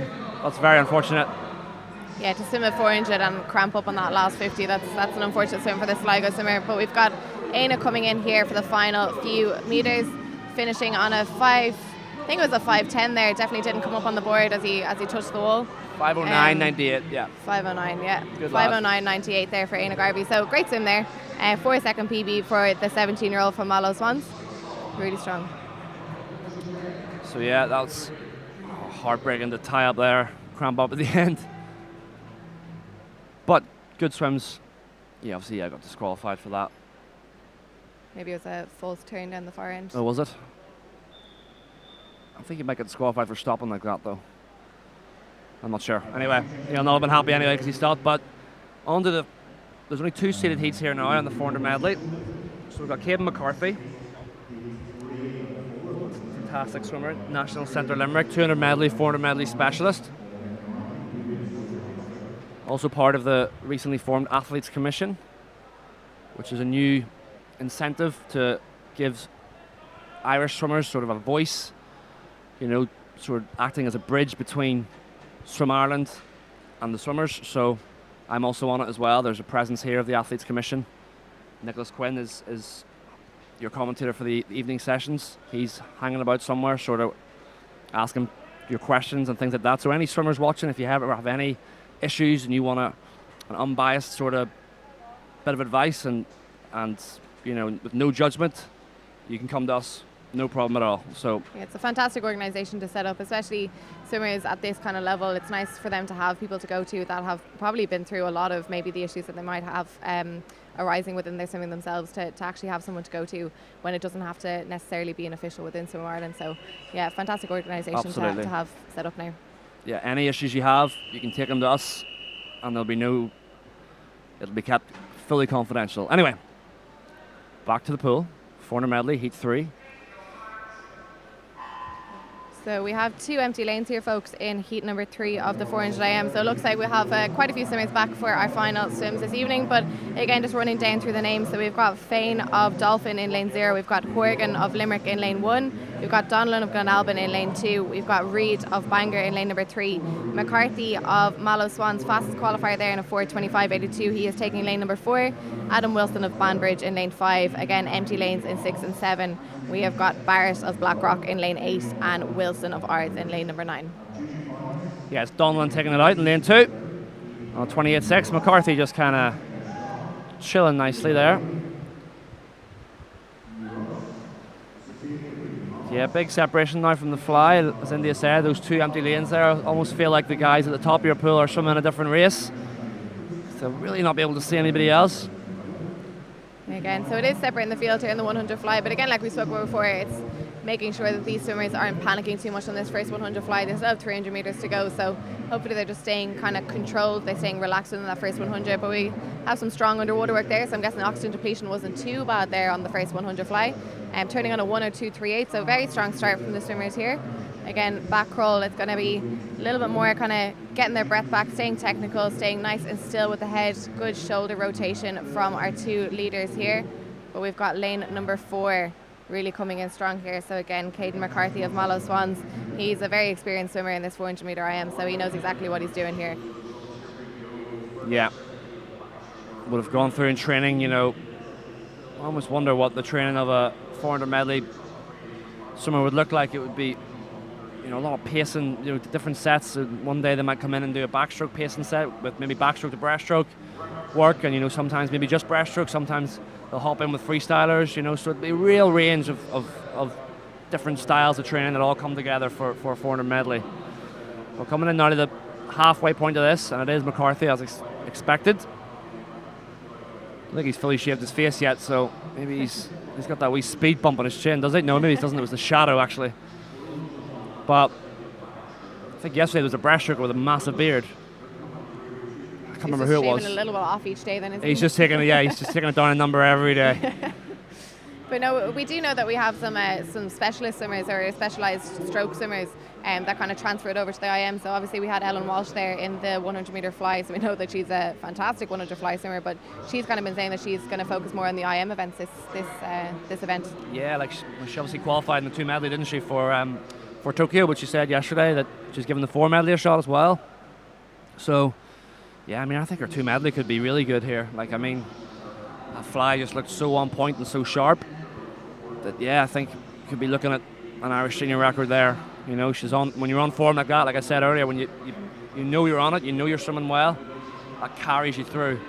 Absolutely. But returning to the pool here, we've got a lovely shot of Caden McCarthy here going in for the breaststroke. So he's looking, again, really strong, really controlled. He's got an amazing drive and distance per stroke on this breaststroke leg, so really separating himself from the field. So again, his qualifying time coming into this event of 4:25.82. Coming into the final few strokes of this 100 breaststroke. I don't think he'll be breaking that PB today, but at least we know that he has a lot of energy now for this final swim this evening. And again, like we said before, having to swim 400 IM twice in the one day is quite grueling for all these swimmers. It is, yeah, but they know it's coming, you know, so they're prepared mentally for it as well as physically. Yeah. That our senior record is Killian Melly. 4:23.22, that's set in 2021. Killian Melly now retired athlete. He was a great tuna fly swimmer, 400 medley guy. So I mean, these guys aren't far off that sort of Irish senior record time, you know. Caden McCarthy on the 4:25, so It's only 2 seconds on a 400 medley. It's not that much really, and we've got Casson and Custer. You know, I'm interested to see what Casson's going to go. You know, in the next heat, because he was a fantastic tuna fly last night. So, but here we go. It's McCarthy. Looks really quite strong. Just important to keep as you breathe. Keep that leg kick going. Keep that leg kick constant. Don't have that pause as you breathe. And he's really hammering those legs home. It's going to be a wee bit off his entry, but I think he's kind of sort of chilling a wee bit. Yeah, look at that. Just nice and relaxed. And wow, glide.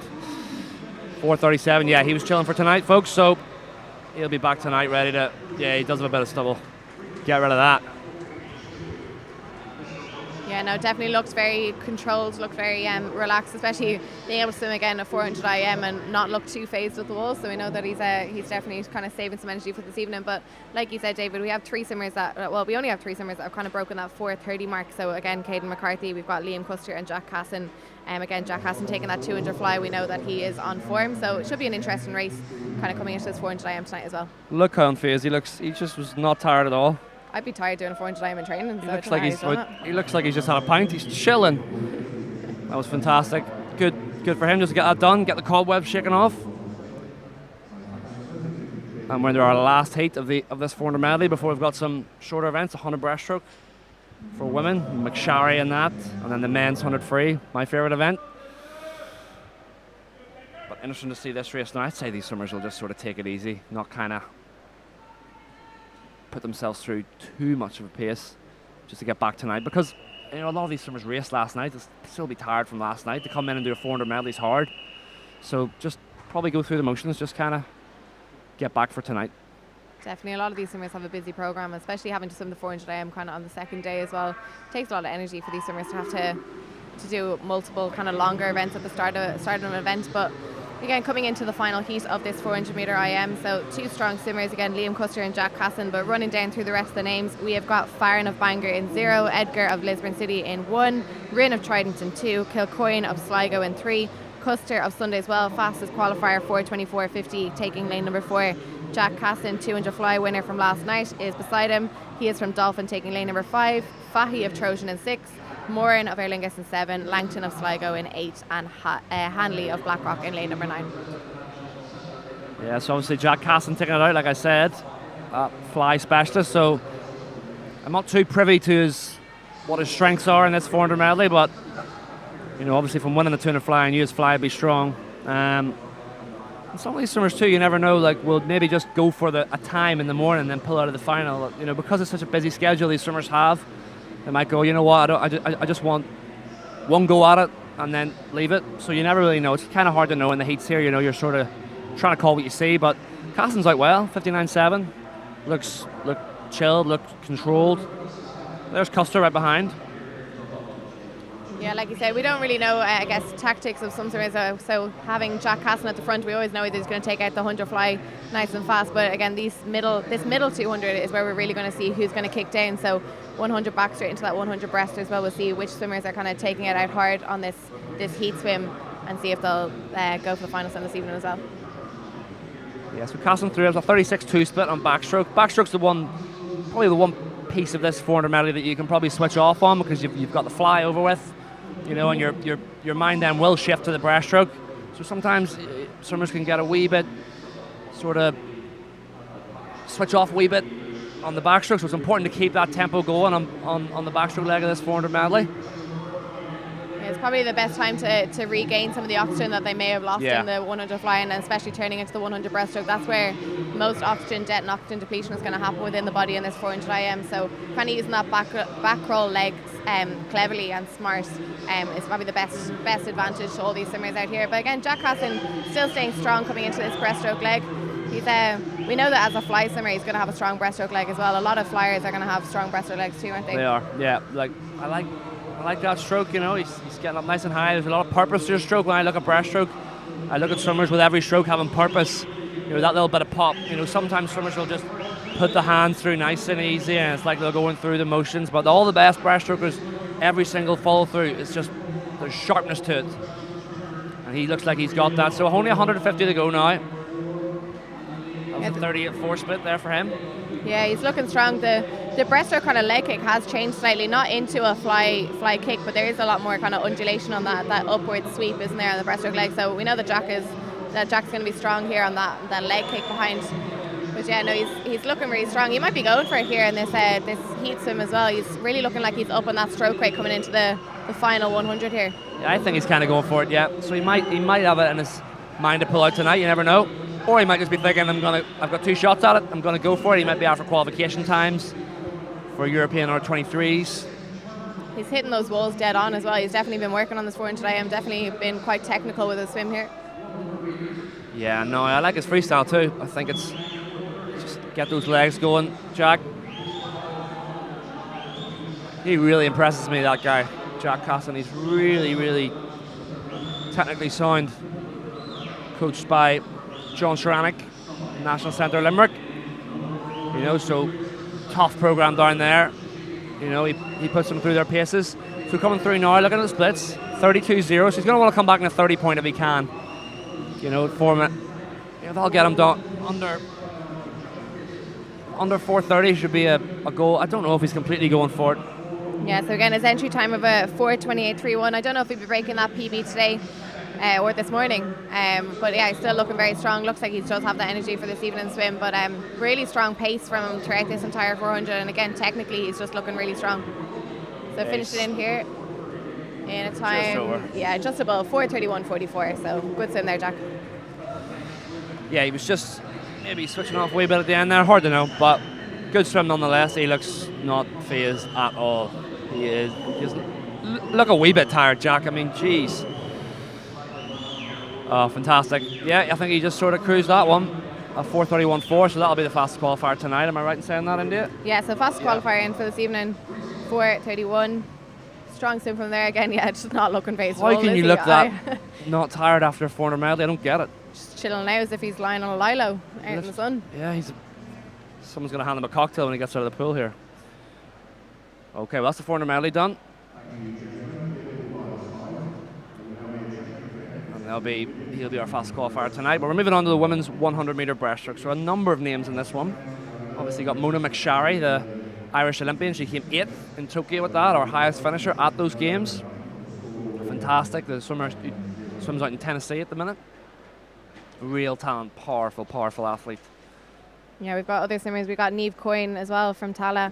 We're National Centre Dublin. We've also got Molly Main and Ellen Walsh coming in heat number 6 as well. So we should have an interesting final if those 4 girls are going to be swimming side by side in this evening swim. Absolutely, and Ellie McCartney as well, the young swimmer, swims with Kevin Anderson in the National Centre Ulster. You know, she posted a good PB of 109 at the Dave McCullough meet. So that's inside her European under 23 time and European junior time. So just needs to repeat it here. Just do the same thing you did there. But it'll be a great race. But up, heat 1 first. And they're off. Yeah, so heat number 1 of the women's 100 metre breaststroke. We've got Dervla Brady of Limvady in lane number 3. We've got Ava Wilson of Tala in 4. And we've got Nicole Turner, our para swimmer of NAC in lane number 5. Yeah, so we've got the 2 para athletes on the outside of Wilson. So just kind of this 100 breast, real jumping sort of different event from the 400 medley. Obviously the men's 100 breast last night was won by Owen Corby, a very close race between himself and Dara Green. You know, it's all about, and for me I think it's all about getting out there in this 100 breaststroke. You got to set the pace, you got to set the tone of the race. And spot that first wall hard. You know, if you don't put yourself in a position at the 50, you're leaving yourself a lot to do at the back end. So, like Indy's mentioned a number of times, you know, the kick has changed a lot. It used to be a wider kind of kick. You know, if you look at photos from, you know, 2000, 2004, Ed Moses, you know, old sort of American swimmer, doing a breaststroke, he was fantastic. Mike Bowerman. You know, big wide kicks, whereas nowadays it's a real short, jabby kind of kick, limiting that drag. So it's really different, really moved on. And I think Adam Peaty kind of was a reason for that, especially in the 100. And the 200, I think there's still a bit of a sort of more length to it. But coming in here, Eva Wilson, 1:30.05. So that's a PB for her. She'll have wanted to go under 1:30 probably, but you can't knock a PB. Yeah, Exactly. Strong swim there from the 14-year-old from Tala. So again, 2-second PB. Again, like David was kind of talking about, we have seen that change in breaststroke. It is all about kind of staying very tight to the body, very kind of tunnel swimming, I guess. So small strokes to the front, so kind of just pulling that water underneath the body and then keeping that wedge kick behind. But yeah, again, really, really strong from the first heat of the women's 100-metre breaststroke there. We have our swimmer in lane number 3 finishing in. We've got Dervla finishing strong, again in a 2:07.24, so just above her PB there for Dervla Brady. Great swimming, girls. Our opening heat of the 100-metre breaststroke of this Irish Open Championships 2023. Great to see so many swimmers and fans back in the stands after COVID. Really, it was tough for a few years on especially regional athletes, you know, couldn't travel in the pool, shutting and things like that. So there will be a wee bit of an onset for that. So considering the swimmers went through that, you know, they're swimming really, really well. You don't realise that those few years of obstructed training does affect you. So they're swimming really, really well. But on to heat 2.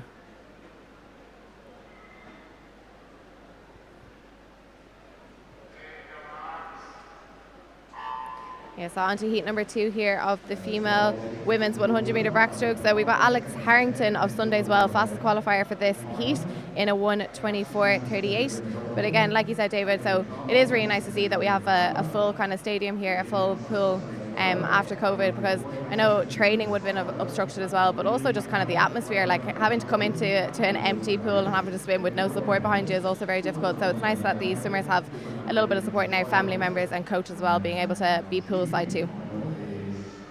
Absolutely, it makes a big difference. Even though you can't really hear anything when you're swimming, you know, you can feel the atmosphere and the energy, so it does make a big difference. But it is Kate McDade leading the way in 37.5 split, so she's taking control of this race quite comfortably. Yeah, 37.5 looking strong. Her qualifying time there is a 1:26.38, so as long as she can keep this kind of momentum, keep this stroke rate high, but also staying strong into the water, I think we'll have some fast swims from heat number 2. Again, we've spoken about it, heat number 2, there is 8 heats, so these swimmers here, this is just about gaining experience in the heat swims and looking for their PBs early morning as well. Absolutely, yeah. Just coasting through here. She's a very small swimmer, but has a really lovely sort of tight stroke into the wall here. Keep an eye on the clock, folks. 2:21.21 for McDade, so that's a big PB. That's 5 seconds off her best. Alex Harrington as well, coming in second at 2:22.53. That's a PB for her too. So PBs everywhere this morning. Yeah, she's happy. Go on, give it a fist bump. She's speaking in code. Yeah, again, really fast swims there, girls. So again, really nice for these swimmers to kind of get out and be able to, well, one, swim a PB in the heat, because at the end of the day, it's not always easy to be able to swim in a PB in the heat sessions. So the fact that these girls know they might only have the one swim. You know, we've only got 3 finals for this evening and we've got 8 heats. So the fact that they can come out and mentally even just step up their game, yeah, really strong swims from all the girls there. Absolutely. So that is Irish senior record there is a 1:06.29. That's Miss McSharry. You know, a really fast Irish record, that one. That's world leading, that. You know, right up there with the very, very best. So imagine we saw a 1:05 from her. That would be unbelievable. So quick. So quick. And her Irish junior record not too far off either with a 1:07.38. So yeah, definitely. Wow. I'm sure some of these young girls are eyeing that up and probably looking back over some of Mona's swims. Yeah, McSharry wouldn't look out of place in the men's final here. She's that quick. But here we go. Heat number 3. So again, heat number 3, we've got our fastest qualifier of Jordan Winterback. She is from Titans, the 15-year-old. She is coming in on a 1:22.74. So previous heat, we had that fastest swimmer of Kate McDade, 1:21. So I'm sure these swimmers are going to be looking to break that 1:22 mark as well. But again, strong start. Like we said, David, it is all about taking that first 50, kind of strong control, about that 97% effort, and then really coming back hard. But we've got a strong swim coming in here from lane number 2, actually. So lane number 2 has that Jane O'Boyle of Longford. So qualifying time 1:23.60, turning on a 37. Yeah, she's looking good. Yeah, she is. She's taking it out well. Obviously, you see all the referees there, all the judges. You know, obviously on breaststroke, for those of you that might just be tuning into swimming for the first time, On breaststroke and butterfly, you got to touch the wall with 2 hands and simultaneously. You can't have one hand touched before the other. It's not like freestyle when you finish with one hand, or backstroke with one hand. You got to finish with 2 hands and turn with 2 hands. So that's why those judges are there, just to make sure that they touch with 2 hands. So, but coming in, that's the middle lane. Actually, lane 5 is looking really strong. Yeah, she's got a very strong back leg there, but I still think it's going to be lane number 2 that might just take the touch on these final few meters. Tight. Great Yeah, camera shot there, yeah. So again, 1:21:33 and 1:21:55 for those 2 top swimmers. So again, similar time to our previous heat, but I'm sure they'll be hoping that they might make a junior final this evening. Yeah, good swimming, girls. Good to get that through. And coming in tonight at heat 4, a lot of these girls will be thinking, I want to make it back tonight, I want to get a second swim, so they're going to all have to go for it. They're going to leave nothing in the pool. And then even for those swimmers that are chasing sort of qualification times, you know, as John Rudd said, you can do it in the heats or the finals. So if you've got 2 shots, you might as well go for it in the morning. Yeah, absolutely. If you have the 2 shots, especially if you are going for a qualifying time, you might as well use both times to give yourself that chance of actually qualifying. So again, we've got some fast swimmers coming up later on. So Molly Main, Ellen Walsh, Niamh Corrin, Emer Doyle. We've got Grace Davison, Mona McSherry and Ellie McCartney to look forward to in the next few heats. But sticking with this heat now, we've got heat number 4, Fiona Henderson, fastest qualifier.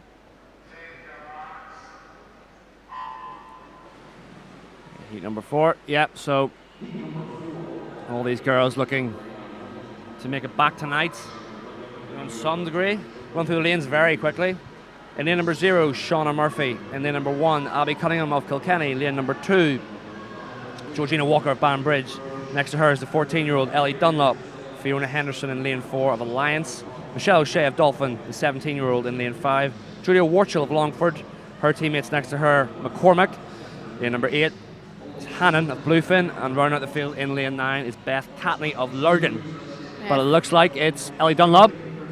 Yeah, so we've got Ellie Dunlop turning there in 36.94. She's got an interesting stroke. She's very low to the water when she breathes. So kind of on that first 50, I was wondering, was she breathing? Because she was so low. But she's really looking like a bit of a powerhouse here in heat number 4. She's taking it out strong, and she still seems to be maintaining it. So really strong drive, really good leg kick coming in from this girl here. Again, she's only 14 years of age, so she's really showing her strength at 14 years of age. But finishing into this last 12 and a half, we do have lane number 6 gaining some ground here, but I think it might be Ellie taking the touch on this one here. She's got that real pop to her stroke, probably a wee bit too jerky. You know, as she gets older, she'll settle down that, but she's got real intent on that, and she's going to take the win comfortably. 1:19.62 for Ellie Dunlop. That is a PB. First time sub 120. Take it. Fantastic. Oh, she's a wee bit disappointed maybe, I don't know, but hey, great swim. Great intent on that race. It's not easy standing up and doing that. It's really not. Yeah, especially knowing that you're just going to take it out like a powerhouse like she did there. She knew she was probably going to be swimming on her own, so maybe felt like she might have tied up a little bit there towards the end, because we kind of did see that pop definitely start to increase kind of towards the last 25. But again, like strong PB there, so 2 seconds. Hopefully, I'm sure she's hoping she might make a junior final this evening. Again, she's only 14 years of age, so really good 14. experience from her there. Yeah, and again, breaking that 120 is a good barrier to break in the 100 meter breaststroke too. Yeah, and like 14 years of age, every time you swim, you're learning something. Like you just, I can't even remember being 14 and swimming. So like, you know, you're learning something new every single time you race. So you know, even if you swim badly, you'll learn something, even subconsciously, even if she doesn't realize it. So all about experience. That's why these experienced athletes, the older athletes, you know, that it looks so easy to them because they've done it so much. It's just experience. But here we go, heat 5. Yeah, definitely. 14 was a long time for the two of us, wasn't it, David? I know. But, don't remind me. 30 this year. But yeah, we're moving on to heat number 5 here, guys, of the women's 100 metre breaststroke. So quickly running through the names: McMaster of Ards in 0, Fogarty of Tala in 1, Lynch of Sundays Well in 2, Miss Kelly of Ards in 3, Atkin Burns in Banridge in lane number 4, Allend of Trojan in 5, Connell of Athlone in 6, McCormick of Dolphin in 7, O'Brien of Limerick in 8, and Diamond of Ards in lane number 9. Yeah, so these athletes all kind of a similar kind of age, ranging from sort of 14 to 16. So there'll be junior finals they'll be looking at for tonight. But it is Lucy O'Brien out in lane 8, who's taking the lead very close though. 36.60, only 7/100ths of a second. Miss Skelly from lane 3, hanging tight. Yeah, we pretty much got a blanket heat here, guys. So fastest qualifier is Atkin Burns of Banbridge of a 1:19.48, but it's only less than a second separating the entire field. So we're going to see here, it pretty much looks neck and neck between three of the fields here, but it looks like we might have an outside lane here in lane number 8. Oh no, lane number 5 still coming through strong. Well, I think it's 8. Is the angle tricking us? I think it could be lane 8. Lucy O'Brien looking strong. Yeah, Lucy O'Brien. 1:17.03 for Lucy O'Brien. That's a nice swim from her. She came in a 1:20.17, so she's under there. She thought, I'm not just going to break 1:20 by 1 second, I'm going to do it by 3. Why not? Yeah, very strong swim there from Lucy O'Brien. Again, just 14 years of age, so hitting 1:70.14. Really strong swim. I say a good confidence boost for her there. Yeah, she had her Weetabix this morning. 1:17.0. Good work. So we're moving on to seeded heats now. So we've got Molly Main, the Temple Oak swimmer, right beside Ellen Walsh. Even though they're both under Temple Oak, Molly Main does train in Dubai. Ellen Walsh obviously here in Dublin. So they swim for the same club, but they don't train with each other every day. So be interesting to see Ellen mounted here on this breaststroke. I don't know too much about her breaststroke, but it'll be interesting to see how she sort of takes it now after the sort of stellar swim of last night and that women's 100-meter fly, 57.9. But here we go, first seeded heat. Yeah, again, like you said, David, so we've got our first seeded heat, so again, much faster, fastest qualifier. So we've got Molly Main of Temple Oak coming in a 1:09.40, but again, like you said, Ellen Walsh, her teammate beside her, coming in a 1:12.15. So again, any young swimmers out there should really look at some of these two main swimmers here, Molly Main and Ellen Walsh, and just kind of looking at their technique. Don't really know how Ellen is going to swim it, but we know that she is on form from that Irish senior record last night, 57 for a 100 fly. But it does look like Molly Main is dominating the pack here coming into this first turn. Geez, look at that distance per stroke on every single stroke from Molly. Yeah, fantastic. Molly Main really impressed me. Short course, really good skills. But she'll be after a European under-23 championship qualifying times. There's different times depending on what year you're born. So I think I'm unsure what year she was born, but it's a 1:09.46 for her is the time I think she's after. So keep an eye on that clock. She'll be going for it this morning, trying to get that time, but Walsh kind of hanging tough there. And lane number 3 coming through strong as well. Coming in strong, but it's going to be Main just outside 1:10.7. Oh, it's Olwen Cook. Oh, it's Cook, sorry. Yeah. 1:10.7. Great swim. You called it right at the end, didn't you? I don't know how Molly didn't get her hand on the wall there. She looked to get in ahead, didn't she? Yeah, it looked like it was very close, but Olwen Cook really just on that last kind of 10 metres really just gained some ground there and taking the touch in that 1:10.70. So she'll definitely be a strong contender here for the final this evening. But I think we have some fast swims again coming up in the next 2 heats. We've got Niamh Coyne coming up in lane 4, again 1:08.55 qualifying time there from the Tallaght swimmer. Just shows you can lead a race for 99.9 metres, and if you lose the last 0.1, you don't win. It's crazy. It's all about spotting that wall and getting in hard. So we've got Niamh Coyne here, experienced swimmer, trains at National Centre Dublin under Steve Beckerleg now. So she'll be going for that too, that European under-23 time.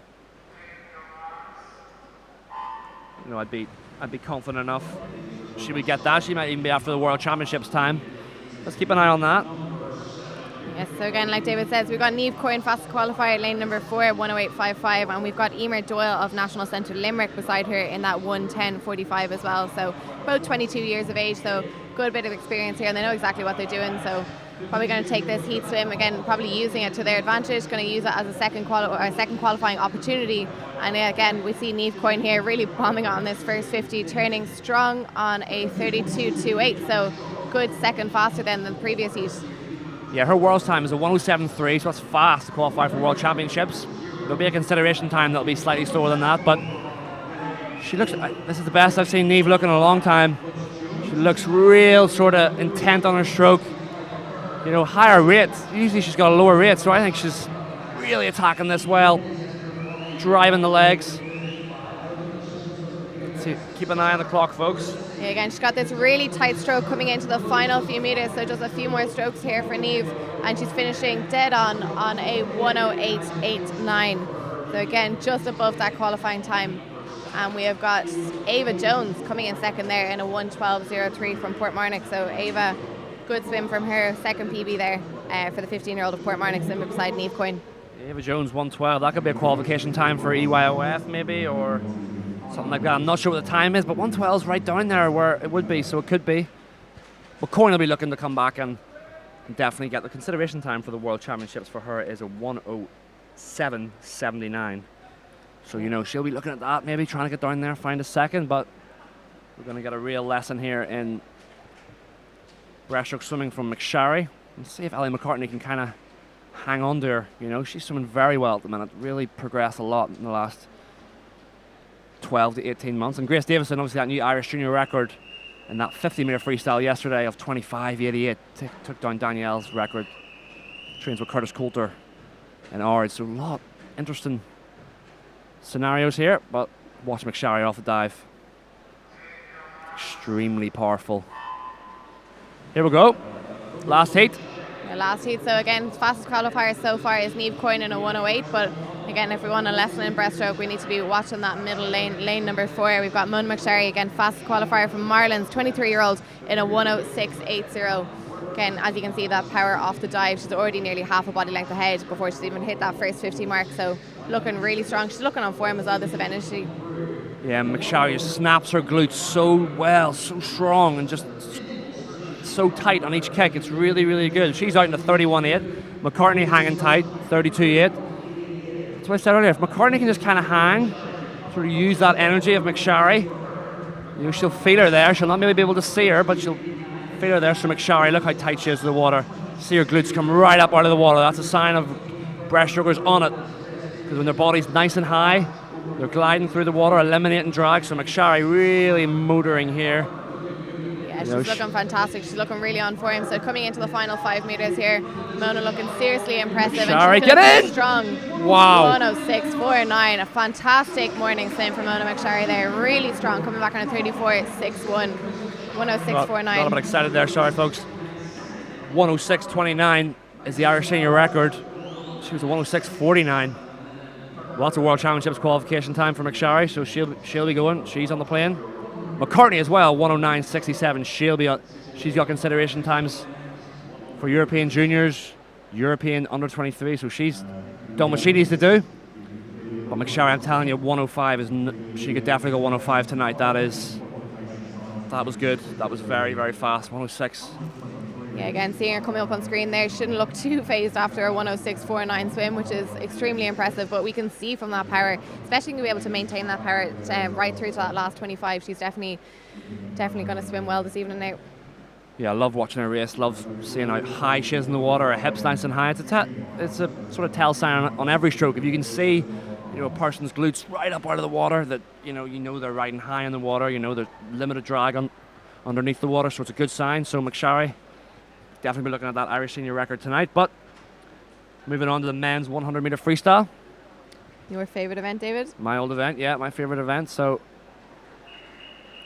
8 heats of this. Irish senior record is, of course, Shane Ryan from 5 years ago now, 48.68.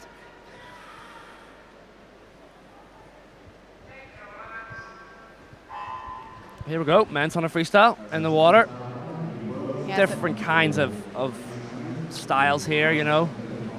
The way I look at it is you gotta just relax as best you can the first sort of 3 to 8 strokes, and then build that first 50, build, and then come off the wall. It's just gung-ho for home. So would you say it's a similar tactic that what we were talking about before, kind of 95% strong effort on that first 50? Yeah, that and then easy speed. Easy speed, that easy speed. So easy speed, folks, for those of you who don't know, is a term swimmers would use. It's when you taper and you rest for a big competition, and all of a sudden you just have this so much speed without trying. Everything feels effortless because you're so fresh, you're so recovered, you're so primed to swim fast, all the training's paid off. So you want to have that easy speed on that first 50. You only get it when you're tapered and rested.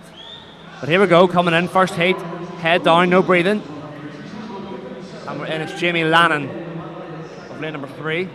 57.88 for him. That's a PB. So straight into the sub-60s already. Yeah, strong swim there by the 15-year-old, 57.88. We do have 8 heats of this, so again, what we're probably going to look at for these kind of previous few heats is that these swimmers are really going to take it out as hard as they can, they're going to use this effort to try and PB on this 100 metre freestyle, but strong swim from all swimmers there.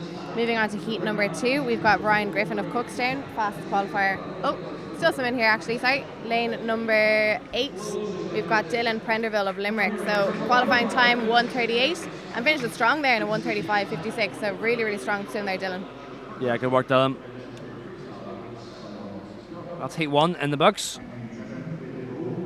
Moving on quickly. I say moving on quickly to heat 2, but the swimmers aren't out yet. Oh, they're coming now. So here we go on to heat 2. Men's 100 metre freestyle. We see a lot of different strokes here as well in the 100 freestyle, won't we? So we have some people with that kind of high elbow recovery, but we also have people with that straight arm front crawl. Do you ever try the straight arm front crawl for a full 100, or do you think it's maintainable? I think it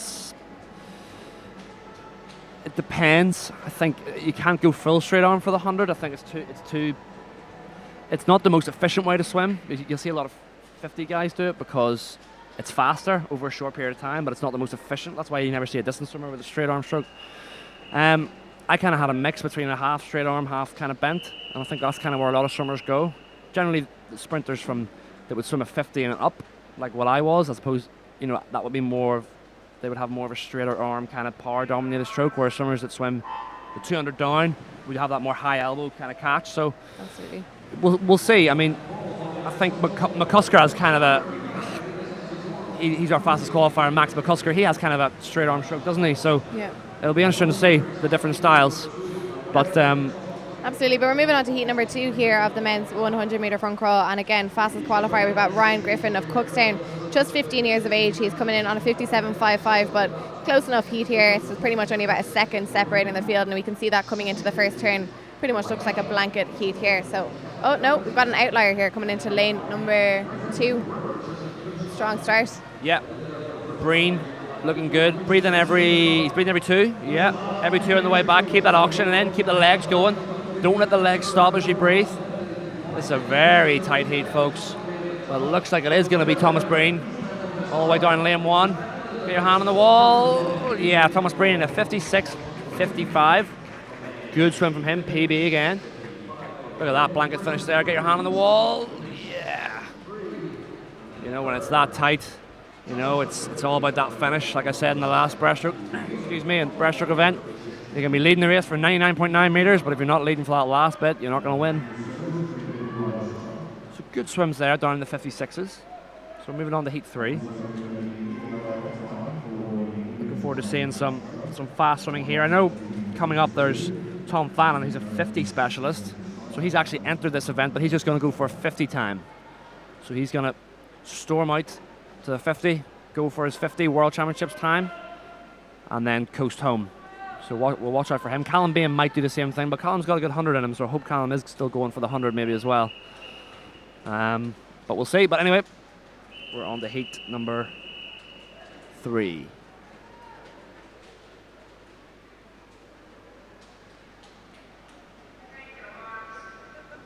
Yeah, so heat number 3, again, we do have that increase in speed, so kind of moving down towards the 56-second mark. Fastest qualifier, we've got Will Taggart of Lurgan, the 18-year-old fastest qualifier, as it's 56.52. So you spoke about before kind of that oxygen depletion, David, on that second 50. Is it similar enough to the 50 meters where you're going to try and you time your breathing, or did you breathe every 1 and 2, 1 and 4 when you're swimming the 100? Well, swimmers will have a breathing pattern for the 100. I think for the 50, it'll be whether you don't breathe at all, whether you breathe once. It takes care of itself, because you'll know. Whereas on 100, you need to have rhythm. So breathing will set up rhythm. So when I did it, I breathed every 4. That put me maybe into too much oxygen jet sometimes, but a lot of swimmers will breathe every 2. Some will go 4 then 2, 4 then 2, some 3. So it's about setting up your rhythm, because coming home it's all about rhythm. You get so tired, you need to rely on that momentum. But top of your pool here, it looks like maybe. Yeah, Michael McCann in a 55.71. That's a great swim for him. Yeah, really strong swim there. So 55, so breaking his original PB by a full second, and that's not inconsiderable for a 100 meter freestyle to be able to go and do your PB by a full second. So really strong swim there from the 18-year-old of ours. Yeah, good swim. Tight race as well. 100 free, obviously, it's called the blue ribbon event of swimming. You know, it was sort of the biggest event that we have, the 100 freestyle. The Olympics is the most watched event in the pool, so everyone wants to be good at the 100 free. And obviously freestyle as well. That, for those of you that don't know, it's not front crawl, so you can swim breaststroke if you like, you can swim backstroke if you like, but it's just everybody swims the front crawl stroke because it's the fastest way to do it. So freestyle actually just means anything. So you can dive in and swim whatever way you want, even if you can swim backwards if you like. But obviously front crawl is the most efficient way to do it, so everyone does front crawl. Right, again, so moving on to heat number 4, fastest qualifier, we've got Finn O'Neill, the 18-year-old from ESB, moving down to the 55-second marks here, guys. So 55.84 is that fastest qualifying time. So again, kind of looking like a blanket swim for this first 25, but it will be the turn on that technical work as well on that 100 that we're going to see the kind of separation within this field. Yeah, absolutely. Blanket again, very tight. Looks like maybe the top of your pool, then 7. Yeah, Benji Cummins of ours. Curtis Coulter, the ex-100 freestyler, multiple Irish champion, coaching him. So, but this is where the gauntlet gets laid down in the 100 free. This is where you've got to really, when you breathe and you see that red part of the lane rope, you know you've only got 25 to go, and you know you just got to hang on, build and build and build. Lane number 5 looking strong. Sorry, lane number 6. Oh, lane number 9, Christopher Mason. That was close, really close. 55.42. Look at that. 55.4 to 55.9 separating the first 4 or 5. Look at that. So important to get your hand on the wall efficiently. And it's a real skill and it takes practice. You don't just do that out of luck. Like the likes of Danielle Hill, he's just so accustomed to getting her hand on the wall every time. It's a real talent. You really got to work on it. Absolutely. We see in these freestyle events that as the heats go on, the races are going to get closer and closer. The times are a lot closer. Like we saw the first 6 swimmers there kind of only be separated by about half a second. So it really is about who can get the hand just to touch the wall at that last moment, like we saw with the 50 front crawl with Danielle Hill last night, going at 25.3 was it last night? 25.3 I think. Yeah, fast swim there for her. So again, that was heat number 4 of 8 on the men's 100 metre front crawl. Moving on to heat number 5. Again, we've got Dylan of Lisburn City in lane number 4, fast qualifier. So again, moving down in pace, moving into the 54-second marks. So again, we have the Irish senior record from Shane Ryan. That is a 48.68. What are we holding for the Irish world record at the moment for the 100 freestyle, David? What's the world record? World record. It's of David Popovici. It was only just broken. He broke Cesar Cielo's record from 2009. He went 46.8 at the European Championships in Rome last summer. Outrageous. That was a world record that everyone wanted to break, and a lot of people got really close to it. It's like, you know, the list goes on. Cam McAvoy was 47.0, James Magnuson was 47.1, Caleb Dressel was 46.9, Kyle Chalmers was 47.0. You know, but nobody could crack the world. Like they were just off. But then Popovici, young Romanian talent, you know, he smashed it. Yeah, he smashed it. It was great to see. He's only a young swimmer now. He's what? He's young, yeah. I think he might be 17, 18 now at this point, yeah. And he had a great, I think he went 142 in the 200 as well. That world record, Paul Biederman's 142.00 is like, in my opinion, the best world record there is out there. And he got close to it. It was just, and he's a real talent. So look out for him at the World Championships this summer. Do you think we might potentially have him come into the under-23s with us here? Potentially, yeah, potentially. But it is just after, isn't it? I think Worlds just is maybe the Worlds, yeah. So I think maybe you will get a few, definitely, because a lot of swimmers will look at it and go, well, I've gone to World Championships, I'm on form, why wouldn't I just hang about for a week or two and race and get faster? Because a lot of swimmers sometimes swim faster after swimming a full taper.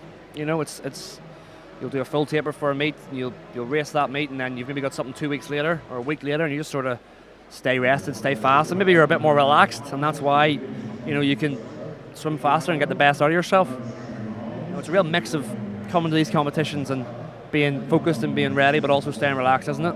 Absolutely, yes. And it'll be amazing now when we host these under-23s in Dublin in August of this year to have some of these international swimmers coming in, and again, streaming events, we can have all these younger swimmers kind of watching these internationals swimming against our own swimmers as well. So we are moving on to heat number 5. I think we just had a slight technical difficulty in lane number 5, but everything seems fixed, so we are ready to go. Ready to go.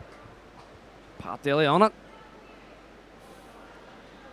So yeah, heat number 5. This is the last of our unseeded heats. Before we move on to some faster swimmers. And the next, Robbie Poyle, Thomas Leggett, Conor Fitzgerald. This morning I was sat next to him at breakfast. He was real ready to get going here. He'll be looking at European under-23 qualifications, amongst others. You know, he looked really relaxed. I like how he looked this morning. You can always tell, can't you, India, from people behind the block at breakfast, but warm up if they're tense and if they're not. And he looked really relaxed, which was good. Yeah, you can see people behind the block. You can see some people that kind of stand dead still and just look down the pool. They know that they're concentrating on their own race, and then you have other people that kind of jump about, pump themselves up, be smacking their muscles and all that kind of stuff as well. So each swimmer has their own kind of, it's personal. I guess, mind set up. Yeah, absolutely. And what were you like? Were you behind the block? Were you sort of more get hyped up? Because I know for me, I was extreme. I had to relax a lot. I got too tense when I got nervous. I had to relax and not stop myself and not do any of that. Were you the opposite, or? No, I would be the same as you. I definitely had a full year, I'd say, where I was definitely putting too much pressure on myself, and I had to kind of go through different, I guess, mind tricks just to make myself relax when it came into racing. But then, I guess, as I was getting a little bit older, a little bit more experienced, that kind of like relaxation kind of kicked in. I knew it was just like down to my own racing, down to my own times. I couldn't control what other people were doing in the pool, so it was kind of just like focusing on my own swim. And then when you have friends in beside you, like I saw him beside Sean O'Brien, one of my best mates, so we'd be bouncing about the place in the waiting room, so it kind of kept each other chilled as well. Kept it more relaxed. But finally, we're getting going here. This is heat number 5 of the men's 100 freestyle. See, swimmers have different routines. Some will just stand directly upright before the taker marks, and then go right down to grip the block before the buzzer. But here we go. Real nice long stroke there in lane 4. It's Dylan Registe of Lisburn. Real long. So he has that high elbow stroke, like India was saying. Just attacking it, keeping that stroke long. And as you get tired, you'll want to shorten your stroke. You'll want to, because it's easier. It seems easier to shorten your stroke when you get tired, but you got to keep it long. He's kind of changing this. Going into a straight arm stroke. His left arm is almost straight. Yeah, it's an interesting stroke. Tough on the shoulders, but he's taking the lead, keeping that leg kick going. He'd be very shocked if he ties up to lose this one. What do you think? Yeah, no, he's looking really strong, and like David said, so about keeping that stroke really long. Maybe that's his tactic, is that he's changing it over to a straight arm stroke, but finishing on a 52.71, that's a really strong swim from the 18-year-old of Lisbon City. So coming in on a 54.66 and finishing on a 52.71, he knew exactly what he was doing there. It's a strong swim. Yeah, he took the race out by control and just said, you know what, folks, I'm just going to leave you behind. Thanks very much for coming. Yeah. But like you said, it was kind of talking about keeping that stroke really long and staying up on top of the water. So I think that's why we may have seen that kind of change in stroke. So he looked really strong in that first 50, but maybe that's how he keeps his stroke long, is changing over to that straight arm on the yeah, on the second 50. It was a great swim from him, 52.7, and then once you start to get down to 52s, you're kind of getting there. 52s, 51s, 50. You're in the mix. So good swim from him. But we're moving on now to the first of our 3 seeded heats. We have some Conor Fitzgerald, like I was saying, talking about him earlier. Robbie Poyle, that very experienced athlete. He'd been on many World Championship teams. Fantastic freestyle. I used to race him all the time. Real grit about him. And Thomas Leggett of Lauren, that young talent. So let's see what they got here. Interesting. Conor Fitzgerald will be after the European under-23 times. I'm unsure of his birth. It's 50.2, it's saying here. So that's going to be fast for him, but we also got Fannin. I think Fannin is going for the 50 here, so watch him. That straight arm. Okay, the 50 time is for the Worlds is 22.0. 22.0 something, so we'll know by his reaction. We'll not be able to see too much of him finishing the wall. We'll see. 21.9. He's done it. 21.9. First time under 22. That's an Irish senior record, folks. 21.95 is an Irish senior record for Tom Fannin.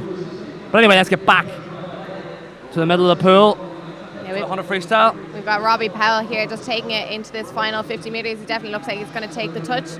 Don't know what his split time was there, but again, just keep his head down for this final 5 metres and finishing in a 51.26. So just above that PB of a 50.81. Yeah, heat swim, not bad heat swim for Robbie. Yeah, Thomas it's nice Leggett. To see Robbie back in the pool. We haven't seen him in this event yet. No, we haven't seen him yet, so it's good to see him in there. work, Robbie. Good man. Leg at 51.9. Fitzgerald's slightly outside his best in a 52.0, but again, first man, Irishman under. And then Tom Fannin finished in a 60, but that doesn't matter. He went out on that 21.9, so really, really impressive. That's an Irish senior record. Swim. I'm not sure how that works, if it counts as an Irish senior record because it wasn't in the 53. I'm not too sure. Oh, it does count. Andrew Breeze announced it. First man under 22 seconds. So fantastic swim for him. That's a World Championships qualification time as well in Fukuoka, so that's all the pressure off him. And he entered that because he wanted to have a number of shots at it. That's what we said. He entered the 100 free to do it as a 50 split so he could have a shot at it. Now Callum might be doing the same thing here. If you look down at him. Yeah, we've been told Callum Bain might be doing the same thing, so again, we going don't for that know. 50 metre front crawl, but we'll see from that take off the blocks. It would be nice to see the reaction times off the blocks as well. They're not really coming up on the board, but that one from Tom Fannin there, he was straight off the blocks, so you can see power is definitely on his side. That was some swim. 21.9. That's extremely fast. Okay, here we go. Let's see.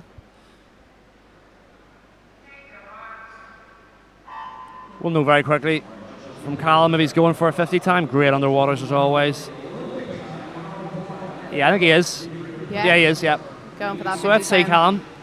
Let the others swim around him. Look at that speed from Callum. He's looking really, really long. Needs to keep that stroke. He's bouncing a wee bit maybe.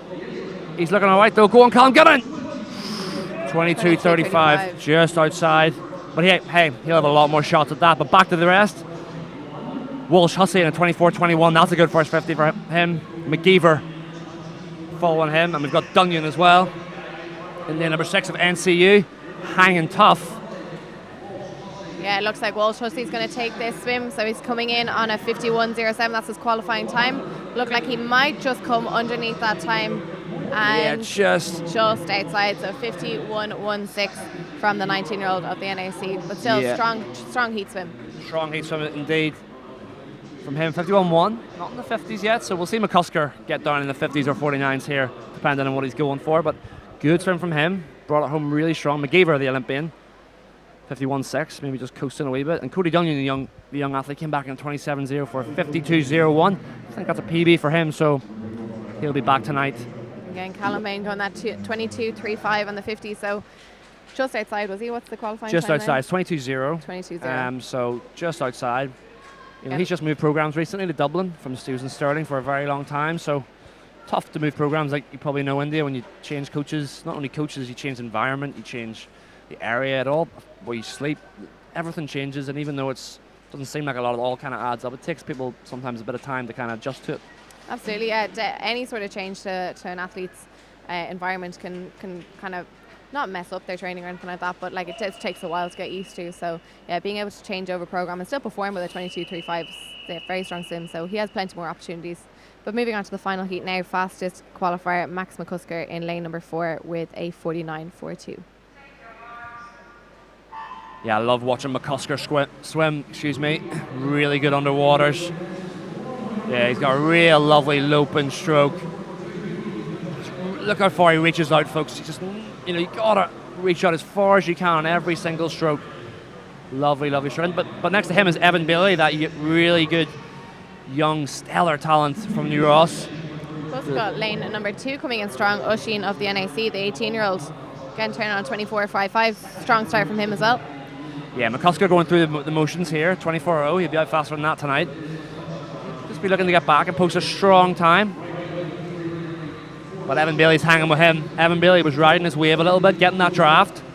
So look at Bailey's leg kick, folks. Bailey's coming home hard. Bailey wants this one. Evan Bailey, last 5 metres. Keep your head down. It is going to be McCusker, though. 50.3. Evan Bailey, 50.79 for him. So that'll be inside. Maybe just outside the European under 23s for Evan Bailey. Hey, that's a PB, I think, for Evan Bailey, though. Let me check. What does every time in 50.79. Came in on a 50.92, so that is a still strong PB for a 100-metre freestyle at this level. So really good job there, Evan. It is. So, look, he'll be in that race tonight. He loves the race. He came home strong. I think he could take it out a bit faster, to be honest. He seemed to have a lot left. So if I see him on pool deck later, I'll be telling him that. Nice for Oisin as well, of the NAC, the 18-year-old, breaking that 52-second barrier and bringing it right down to a 51.92 as well. So it's a strong barrier for him to break at a young age. Of course, and he went for it too. That was good. He was right up there at 50. So So that concludes the 100-meter freestyle. We obviously had an Irish senior record in the 50 free. It's strange how that works if you're just tuning in. Tom Fannin went for the first 50 split of the 100, because that does count. And he just went for a 50 free time. He went 21.95. That is extremely quick. It's an Irish senior record. It's the first time an Irishman's been under 22 seconds. That was a long Irish senior record. That was Barry Murphy's from 2009. So good to see those records finally drop. You know, you don't want to see a record lasting too long. But no, it'll be good to watch that tonight. I think McCusker will be the one to beat. Yeah, definitely. It's always nice to see Irish records being broken, to be honest, because like that's when you know that swimming is progressing in Ireland. And we've seen just from like going from maybe 2 or 3 international swimmers per event to now we have a team of nearly 8 to 12 going to each international event. We know that Irish swimming is definitely being picked up, and it's kind of standing to other countries around the world as well. But we've got a big change of event here, folks, now. So we had a fast event there, men's 100 meter freestyle. We're moving over to the women's 1500 meter freestyle now. So longer event, more of an endurance event. We've got 4 heats, but I think we'll go for that fastest heat now this evening. So 3 heats of this 1500 this morning. Yeah, big change of event now. The 1500 meter freestyle for women. So we have 3 heats of this, folks. So you're a real swimming purist if you stay around for this one. That's really, really good. So we have 3 heats. It says 3 of 8, but that's not right. Can't be right. So I think we'll go with the fastest heat in this evening. Yeah, so there'll be 3 heats here this morning. The 1500 meter freestyle. Just going through the names here, guys. So we've got 4 swimmers in this first heat. Again, just all young swimmers, so good experience for them. But Katie O'Connor is 15-year-old from Laois, Marlins. She is swimming in lane number 3. We've got Lara King, Swim Belfast, 17-year-old. She's swimming in lane 4. We've got Quiva Smith of Tala in lane number 5. And we've got Julia Judzic, I hope I pronounced that right, the 13-year-old actually from Aer Lingus. So good swim for a 13-year-old to be hopping into an Irish Open in 1500 metres. Absolutely it is. 13 years old to be doing a 1500. So as we all know, guys, 1500 metres is all about pacing, to be honest. So these swimmers are probably going to be doing much longer swim sessions. So a lot of 100s, a lot of 200s, trying to maintain a pace and really building up that fitness so they can keep hitting that pace every single 100. And also the fitness levels of these swimmers is going to be strong as well. So front crawl again, we're going to see lots of different strokes. We're going to see some people hitting different tactics, maybe breathing to each different side when they're going through the 1500. Keep an eye on the competition here. It's a lot easier to keep the eye on the competition on a 1500. A lot more time to kind of focus on that, but they'll also all have their own race tactics as well.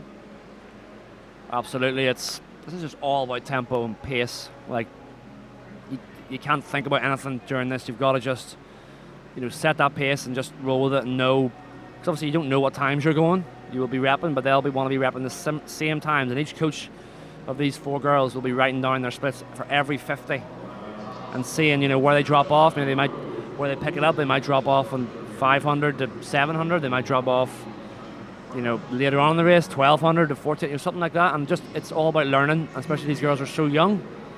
I remember I did a 1500 when I was younger. I used to do them, and one of them, my goggles filled up. Oh God. I swam the whole way, hardly being able to see. It was like torture. But I was like, if I stop this, I know my coach will kill me. I was just about to ask you, I was like, if you haven't done a 400 IM, did the sprinter David Thompson ever take on a 1500? But yeah, no, I started with 1500, yeah. Ah, very good. I was good at freestyle, I was just rubbish at the other strokes. So I just stuck to freestyle. So, yeah, I used to do them, yeah. 1500s, long course, remember doing them. We've had some strong swimmers in the kind of longer distance events, especially the females. We kind of had had Gráinne Murphy back in the early teens, and then we also had Antoinette Nempt as well. She was a strong endurance swimmer. So again, any of these young swimmers kind of coming through, going back on any of those videos that we might have of kind of Gráinne Murphy and Antoinette Nempt, it would be interesting for them to look at race tactics. We're looking at the kind of pacing that they're doing, or even going back and talking to some of the coaches. So we've got a couple of the coaches still here on deck that they can talk to you about endurance swimming as well. So. But we've got a strong start here from lane number 5. So that is Quiva Smith of Tala, the 15-year-old. She's kind of leading the pack out here. So she's going to be swimming her own race if she can maintain this pace as well. Turning on at the 300-meter mark at 3:44. So 50 pace around 38. So again, they've probably have all settled into a rhythm now. Probably going to maintain that pace throughout the entire 1500. So I'm sure she'll be hitting 38, 39s now for the rest of the 1500. Absolutely. Just sort of tough for those girls, like to just be out on their own swimming And a big open pool. We have Gráinne Murphy now on that athletes commission that you were talking about before as well. So great Gráinne precedent for Murphy these. and Nicholas Quinn are the co-chairs. There's a number of sort of athletes, ex-athletes and athletes as a part of it. So it's a really good initiative set up.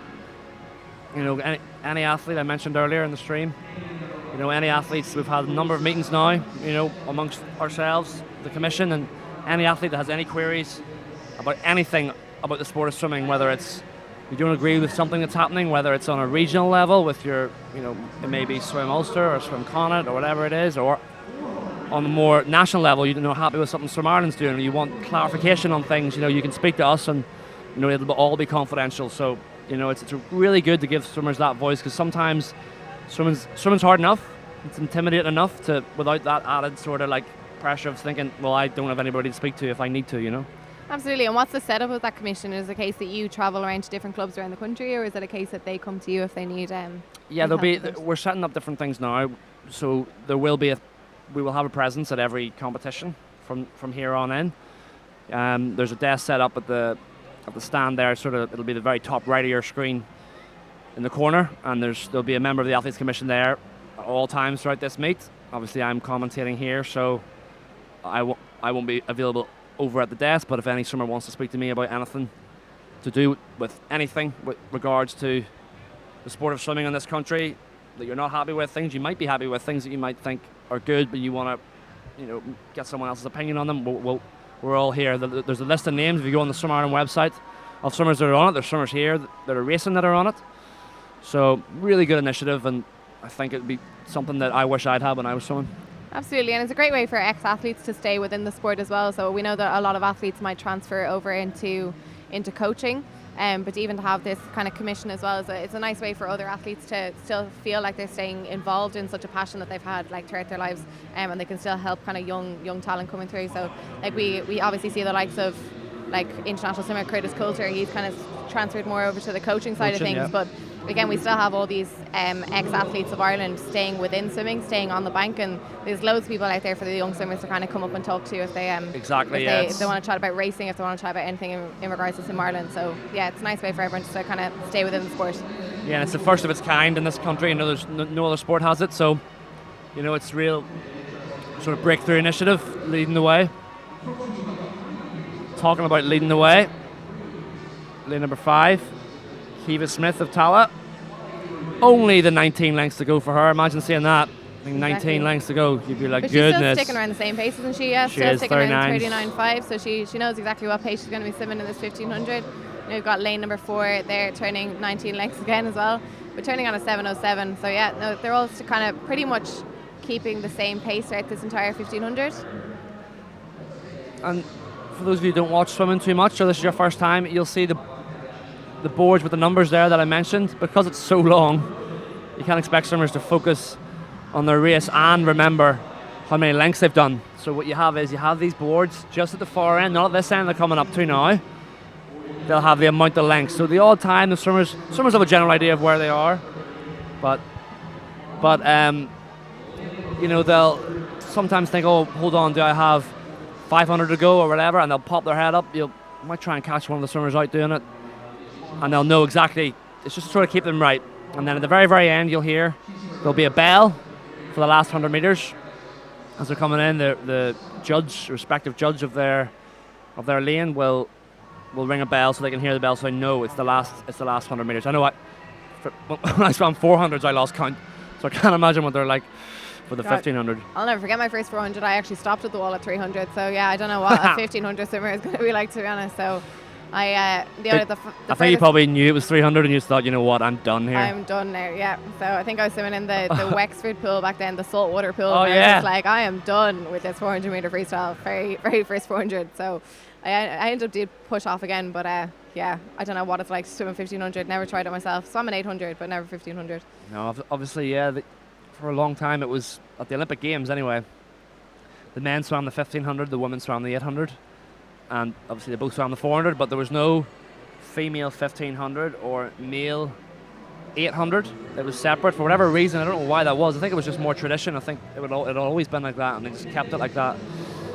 But now that's been added to the Olympic program, so there was obviously women's 1500s at the Olympics and men's 800s now, so all the same events. So interesting. Sometimes it kind of used to be that you would get the best 1500 swimmers were the best 800 swimmers. You know, the two sort of merged, but now you're getting athletes that are actually sort of really tailored to an 800 or 1500. You know, you don't really get the same athletes winning as much. Even Daniel Whiffen I think he's a pure 800 guy. He's just, it's the perfect distance for him. He's got great 1500, but I think 800 can be really, really good. Yeah, because I know we were talking about before, like Daniel Whiffen, he's obviously got that endurance. He's like a phenomenal swimmer, but he does also have that little bit of power behind him. So kind of going for the 1500, it is obviously a nearly double the distance, but that 800 does seem to suit him perfectly, that he can kind of still increase that power in each 100. Yeah, so I would agree. I'd say Daniel Whiffen is definitely that 800 swimmer. And who have we got as the world record holder? Is it Katie Ledecky here for the 1500 for females? Katie Ledecky, yeah. Katie Ledecky, I'm top of my head. I'm going to look it up here, but I think it's 15 something, 15 yeah, she's low. just above the 15-minute mark. I'm fairly sure. I'm going to say, 1500. I'm going to guess it here, 15:10. I'm going to say 15:05. Oh, I'm way off.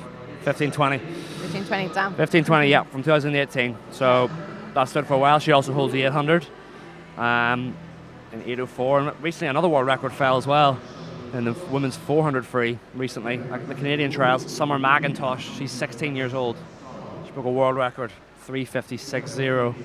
I would have probably got a medal for the boys here. Yeah, so again, any of these young swimmers that are kind of coming through in this 1500, so especially this first heat, going kind of back over those videos of the likes of Katie Ledecky, because she was only young when she broke her first.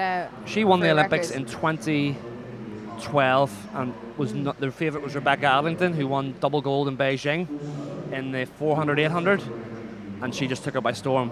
Won the 800. Might have even broken a world record on the way. She was 15 years old. 15 years old, yeah. Katie Ledecky is one of the most dominant, not just swimmers, any athlete of any sport. Like it'll go under the radar because swimming's not as big as other sports, you know, like football, or golf, or tennis, or Formula One, whatever it might be. But like she dominated for what? That's 2012, 10 years.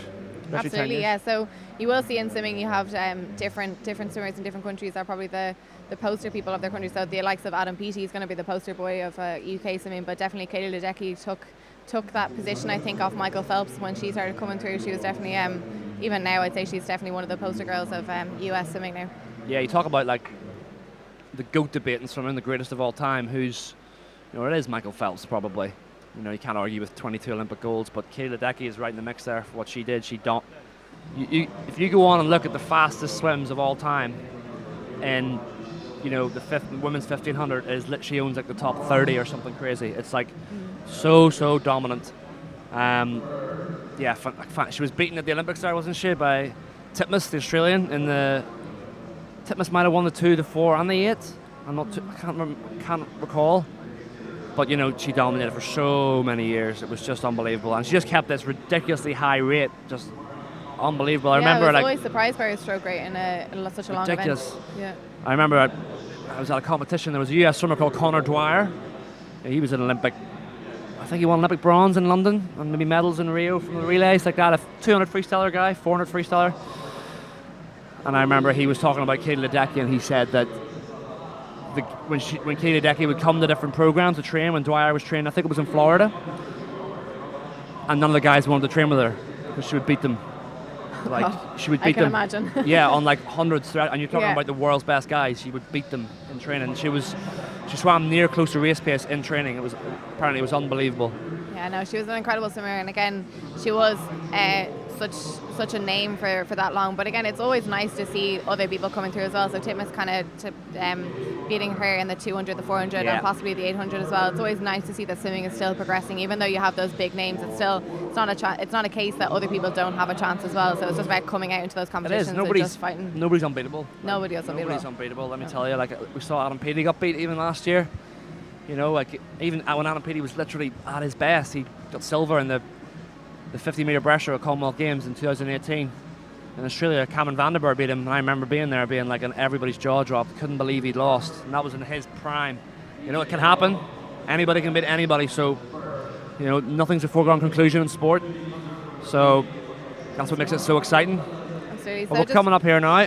Returning to the pool, yeah. So we still have our lead swimmer.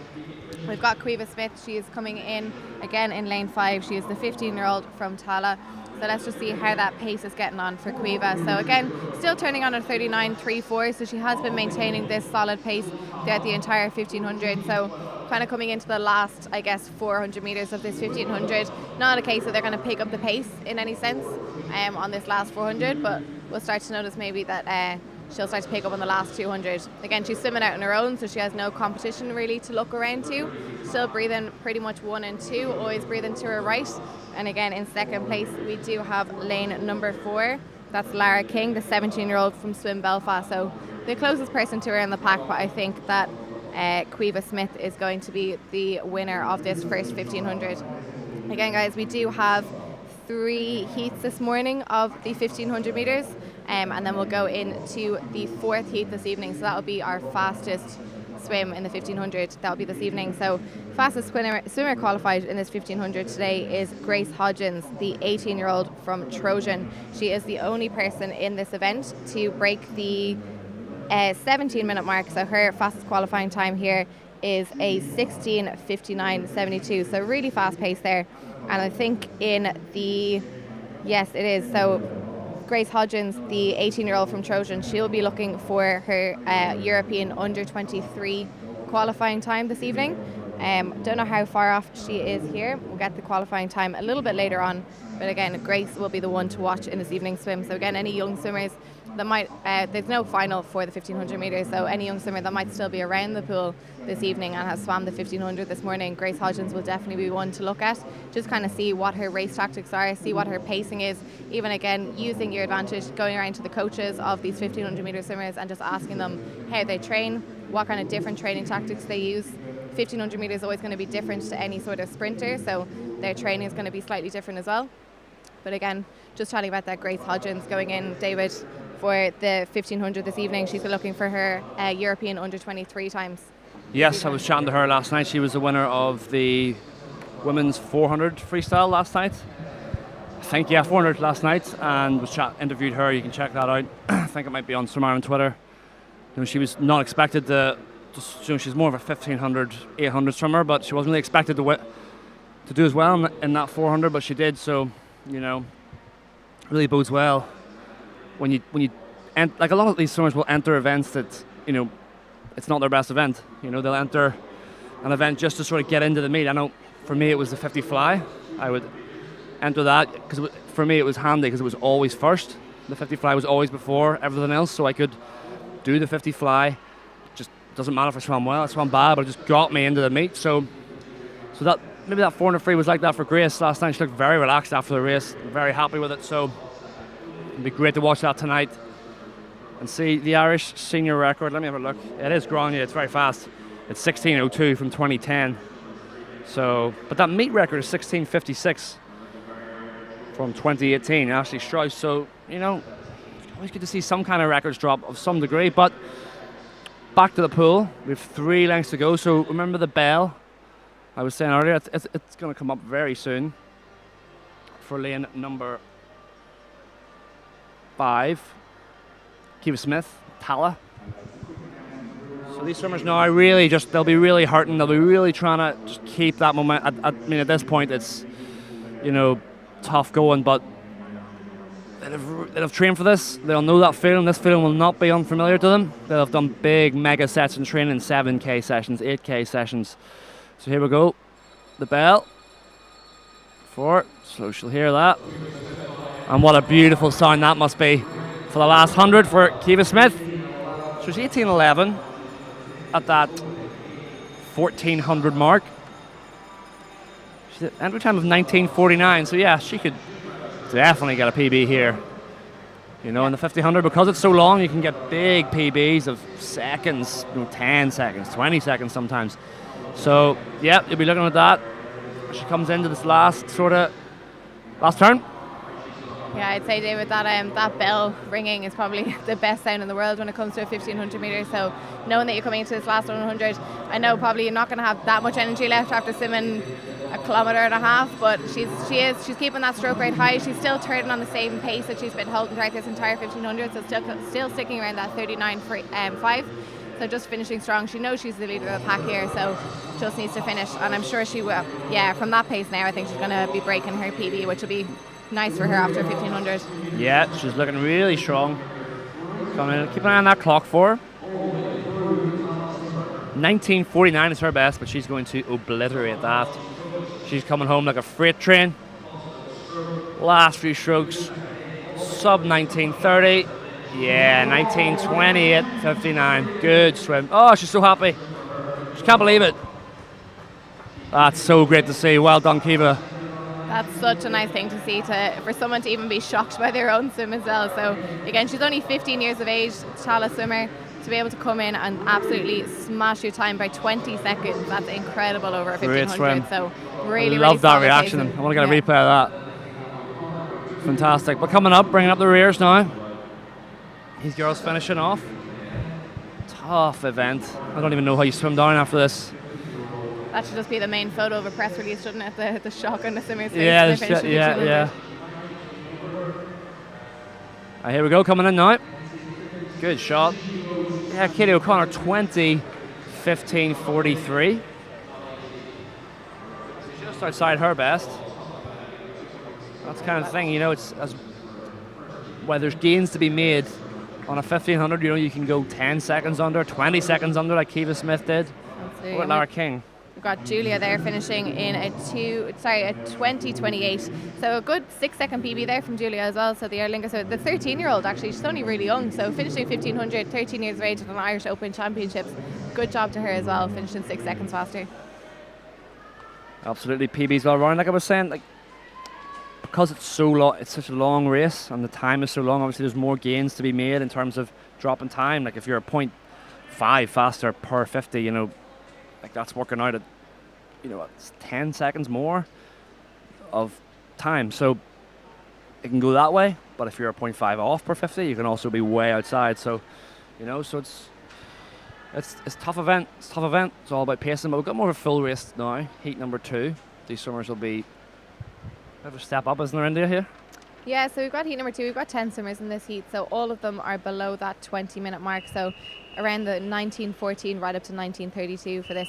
So we're going to see faster pace from everyone. So we're kind of sticking around the 38-39 per 50. So I'm guessing it's going to be around 37 mid to 38s for the 50s now. So once they settle into that rhythm, hopefully they can maintain it throughout the 1500. But another long race for these swimmers to come up. Yeah, and after this race, we do have the men's 50 fly is after this. So stick around for that. That's a good event. So yeah, stick around for that. That'll be good. So run through the names very, very quickly. In lane number 0, we have Eva Hand, the 15-year-old from Ards. Jill Connolly is lane number 1 of Asgard. Lane number 3, Kiva Doyle of Aer Lingus. The two Trojan swimmers next to each other, Hannah Malloy, 16-year-old, and Clara Sabobdova of Trojan as well. Amelia Ryan, lane 5, Temple Oak. Holly Robson, lane 6, Lisburn City, a 16-year-old. Next to her, another 16-year-old, Lily Markey. Sorshini Ryan, the 14-year-old from Limerick. And in lane number 9, Amy Russell of Ballymena, the 18-year-old and the oldest swimmer in this heat. So already spread out enough after the first 100, which is kind of strange to see. It is strange to see, but I guess some of these swimmers are probably going to go out, try and take their race practice in, settle into the pace that they want to do. So we're kind of training around between a 1:09 and a 1:12 for these swimmers. So I'm guessing this is where they're going to settle into their 50 paces as they're going through. It's much nicer to have a full field in a 1500 though, so at least they all have someone to be looking at, kind of someone to see who their main competition is. They'll all probably know what times each of their competitors are going to be swimming. So like we kind of spoke about before, you'll probably see some of these swimmers staying alongside the rope side and getting a little bit of drag off their competitor beside them to reserve a bit of energy as well. Yeah, looks like Eva Hand,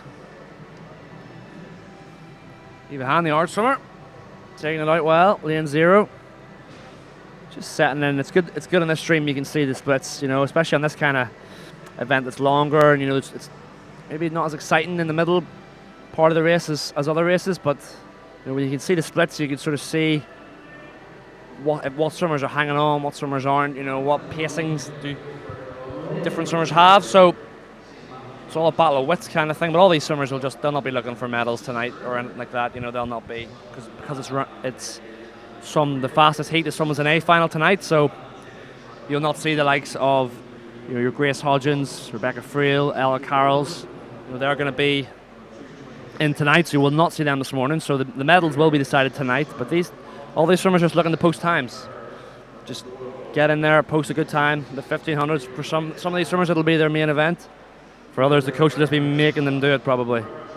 Absolutely. I remember my coach back in ESB, Bill McCarthy, he used to, when it came probably not to major competitions like the Irish Open, but for smaller competitions, he'd do a lucky draw. So he'd make you pick a race out of the hat, and some people could be landed with a 400 IM, some people could be landed with a 1500, and they might be sprinters like ourselves, David, so only 50-metre swimmers. So Pray I landed on a 53. That would have been me. I'd have been fixing the hat to try and get the 53. But I know swimming is an individual sport.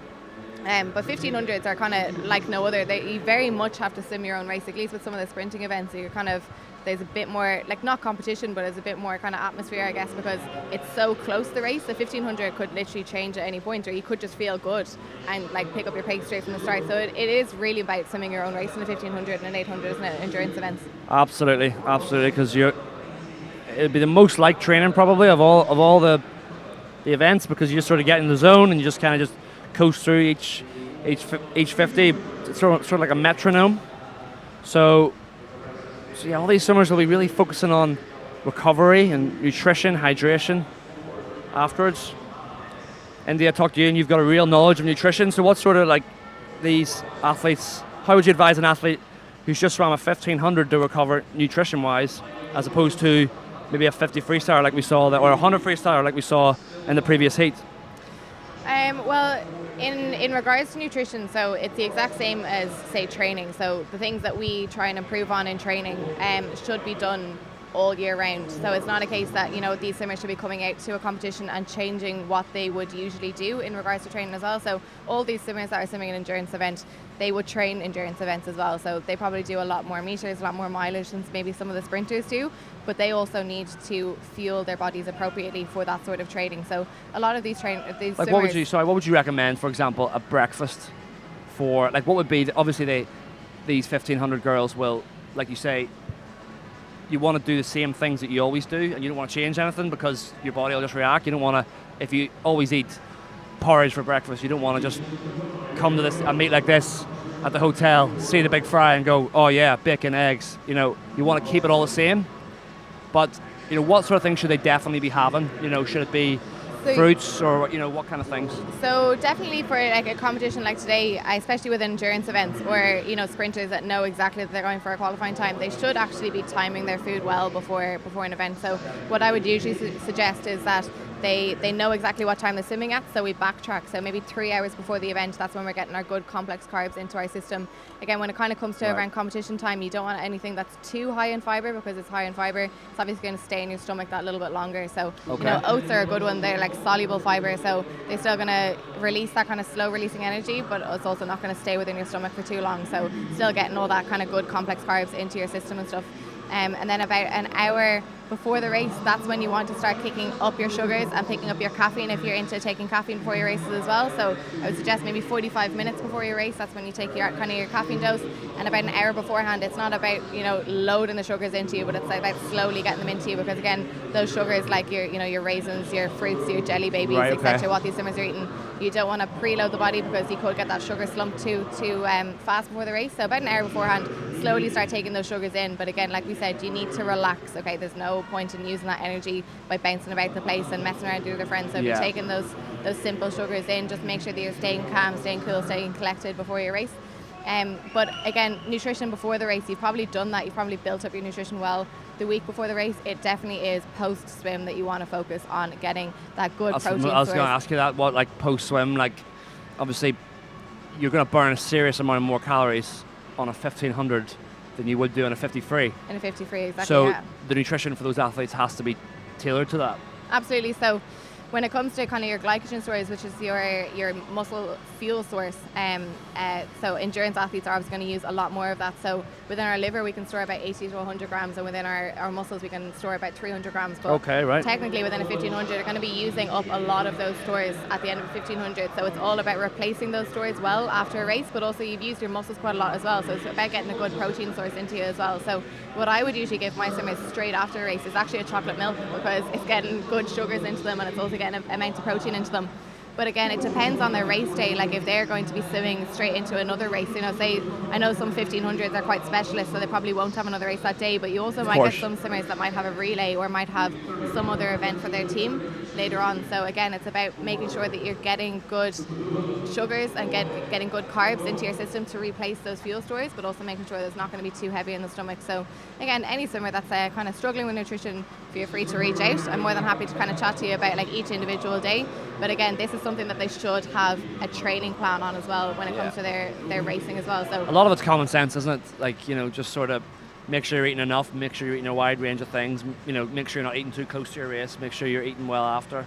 It's true, like you would say it's a lot of common sense, but to be honest, if you're not trained in nutrition, sometimes you'd ask, like I do a lot of nutrition talks with kind of sports clubs around the country, and even asking young athletes, what do your main macronutrients do for your body? So carbohydrates, proteins, fats.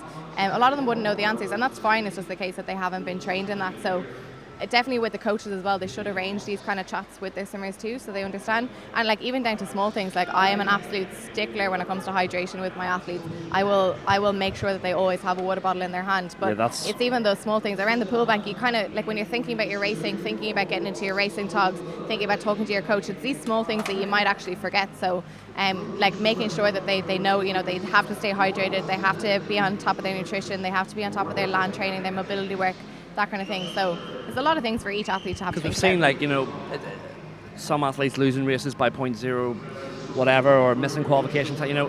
If you're slightly or not hydrated, look, it might not make a difference, but hey, it might make the slightest difference. So it's hard for these athletes to make sure everything is on point. But I mean, and the weird thing is everyone's unique. Like I know when I swam, I couldn't race if I felt in any way, shape or form full.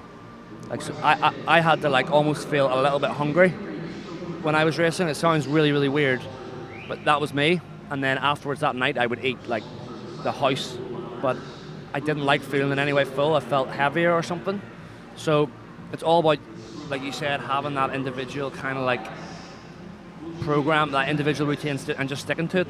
Absolutely, because it would be like the general public as well. You have some people that just don't eat breakfast, and that's perfectly fine. It's the same with athletes. Each athlete has their own individual plan. So like I have swimmers that might come down to their 2-hour early morning training session and they do not like to eat at all. But when I was training for 2 hours in the morning, I couldn't go without a big bowl of porridge. I didn't really eat before I trained, not overly. Like each athlete is completely different, but again, it's about what works for them. So say for example with hydration, I actually would notice straight away if I'm dehydrated, and that was actually more mental fuzziness before I came to my physical performance. So if I was sitting around the bank and I was just in a world of my own, I probably knew that I was dehydrated. So again, it's about knowing, like gaining more experience in swimming and gaining more experience in these competitions. You'll start to notice what your indicators are, but it's making sure that you're staying on top of all those points as well. Yeah, it's there's more to it. When you watch swimming, you think it's just the pool bit, the racing bit, but there's so much to it. Same as every single sport. But Eva Hand, back to the pool, is hanging strong. In lane 0, just set the pace from literally the first 50, and it's just sort of rep those out. So Eva Hand on the lead, and then lane number 4 coming in second. So Bob DeVoot, Trojan. Looking really strong. So she's kind of been sticking around that 37 mark for her 50. So let's see where she is now. So again, turning on at 38.5, so kind of middle part of this race. She might be slowing down just slightly, but we have about 11 lengths to go. So still staying strong. Eva Hand, again, 15-year-old from Ard, so young girl, kind of gaining experience, I'd say, in this race as well. Absolutely, and it's all about experience. This race, it's just doing it and doing it and doing it. As much as it sucks to do, probably it's long, it's hard. Maybe your teammates are doing it 100 free or something like that, and you've got to do a 15. It's hard, but you've got to do it if you want to be a stellar 1500 swimmer. But good shot there of the Trojan swimmer coming in. And again. We were talking about that yesterday as well. Sometimes you forget how many meters you're actually clocking up in a session. So these swimmers would have done their warm-up, they're training for 1500, then they're going to do their swim down. They might have to come back for finals this evening. So throughout a day, you could actually be clocking up like 8 to 10 kilometers. Oh, so yeah, easy. Yeah, like it's tough going for these swimmers. Yeah, it's a lot. Like managing those meters throughout the meet is just very, very important. I was lucky enough; I only had 1 or 2 events, so it wasn't really an issue. But for these swimmers, some of these guys like Jack Cassin's doing a lot, Danielle Hill's doing a lot. They really have to be aware of that, because at the start of a meet, you're very you're ready to go, so you want to just swim and do everything and do it, so you got to manage those expectations and make sure that the meters are just spot on, not doing too much, not doing too little. Absolutely, because you do have the likes of certain athletes that can just repeat it out and out. Like we spoke about Katinka Hossu earlier, and she, out of nowhere, she would just be able to swim race after race. But you also do have athletes as well that they would literally come, they'd have one race and it would completely take it out of them, but they know that themselves as well. That was like me. I had one race and I was done for about a week. And as I got older, it doesn't get easier as you get older, swimmers, let me tell you. But it's all about training too, a lot of athletes train for it. So if you come to a meet and you've got 5 events, you're going to have 5 events, so you train for it, so it's... And swimming's quite unique in the fact that you can't really take that much time off swimming. Like you were doing your interview with Ellen Walsh yesterday, and she was talking about taking a bit of time off after the event, but when she was saying 1, 2, 3, you thought weeks, so it was actually going to be days. Days, yeah. I was like, oh, weeks. I was like, oh, good, yeah. Have a break. And she was like, days. I was like, oh. You can't take that much time off. So you're taking the weekend off, Alan. Yeah.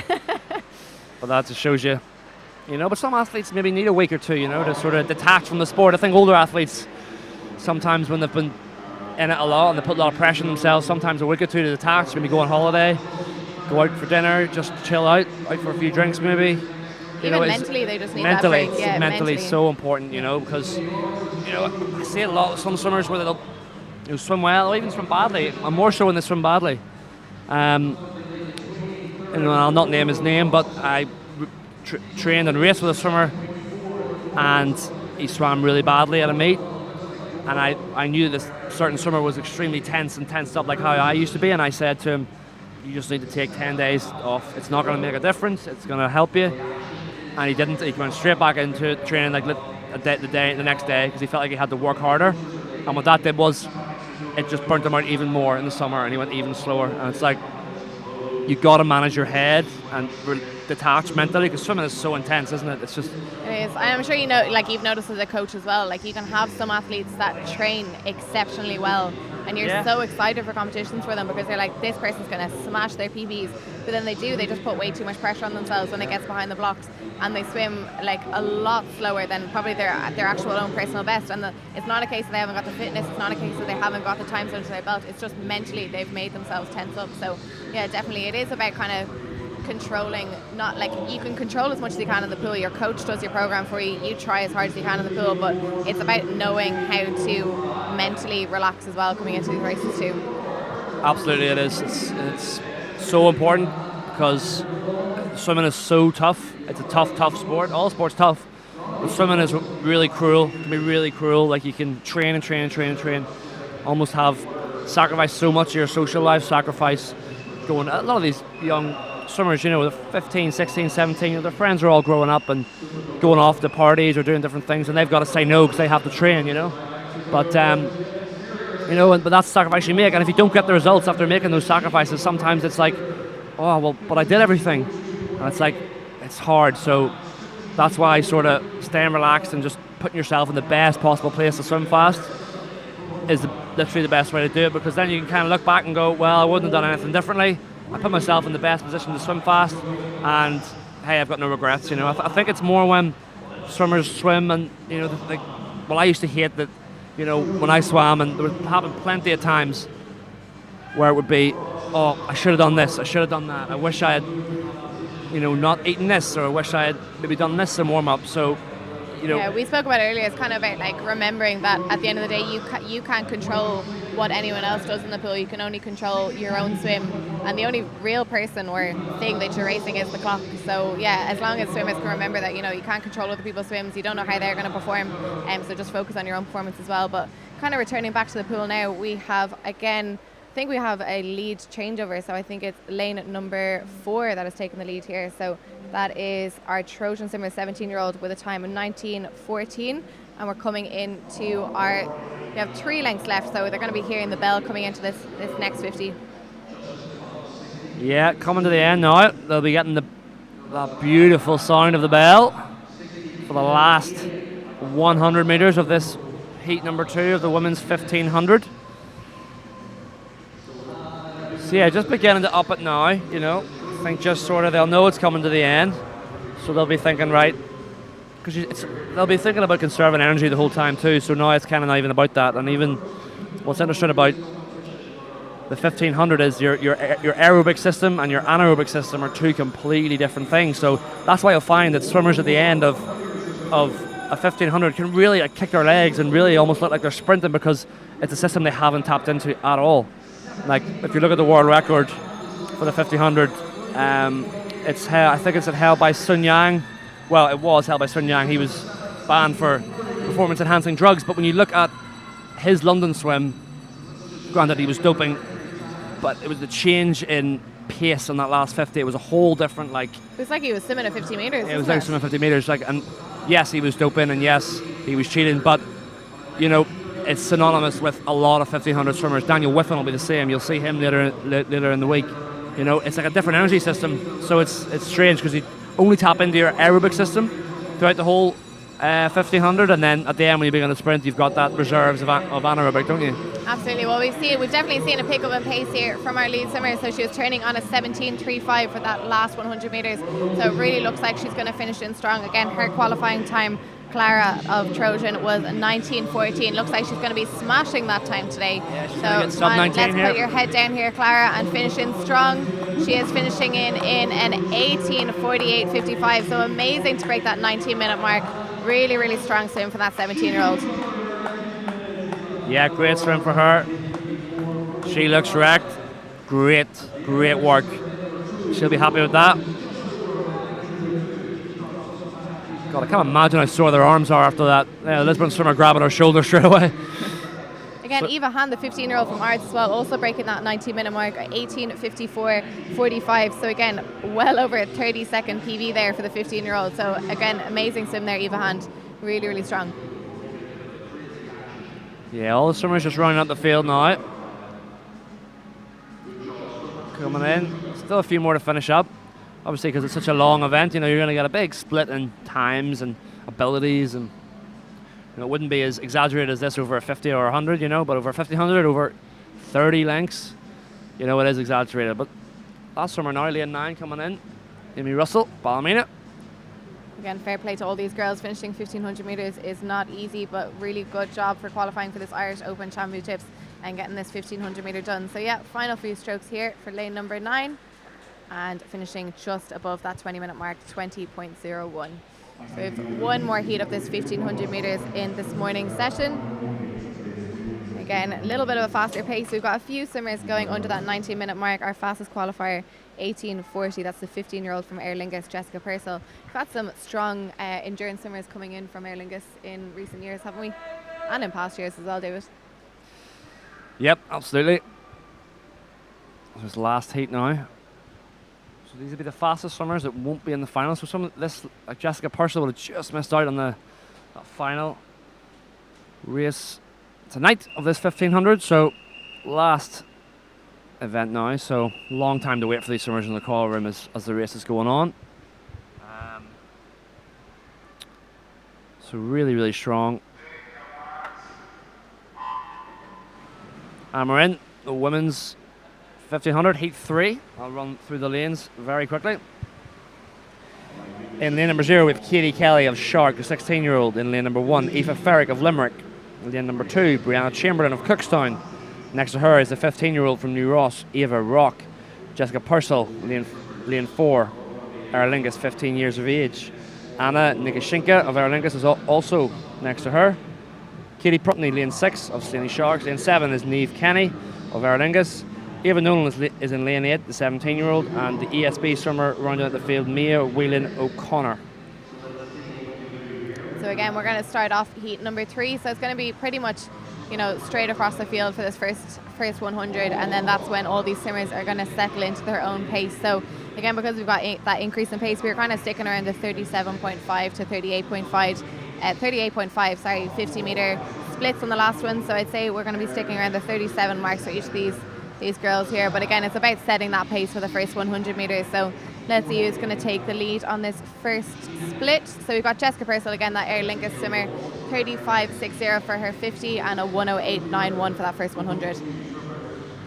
Absolutely. So the field will, on 1500, the field will sort of set itself after about maybe 200, 300 meters, and then kind of stays the same the entire time. So, you know, that's usually how it works. So we'll see what sort of swimmers settle into their rhythm, because, you know, once they do the first 100, 200, 300, the rhythm's set then, so there's not going to be real changes in the leads.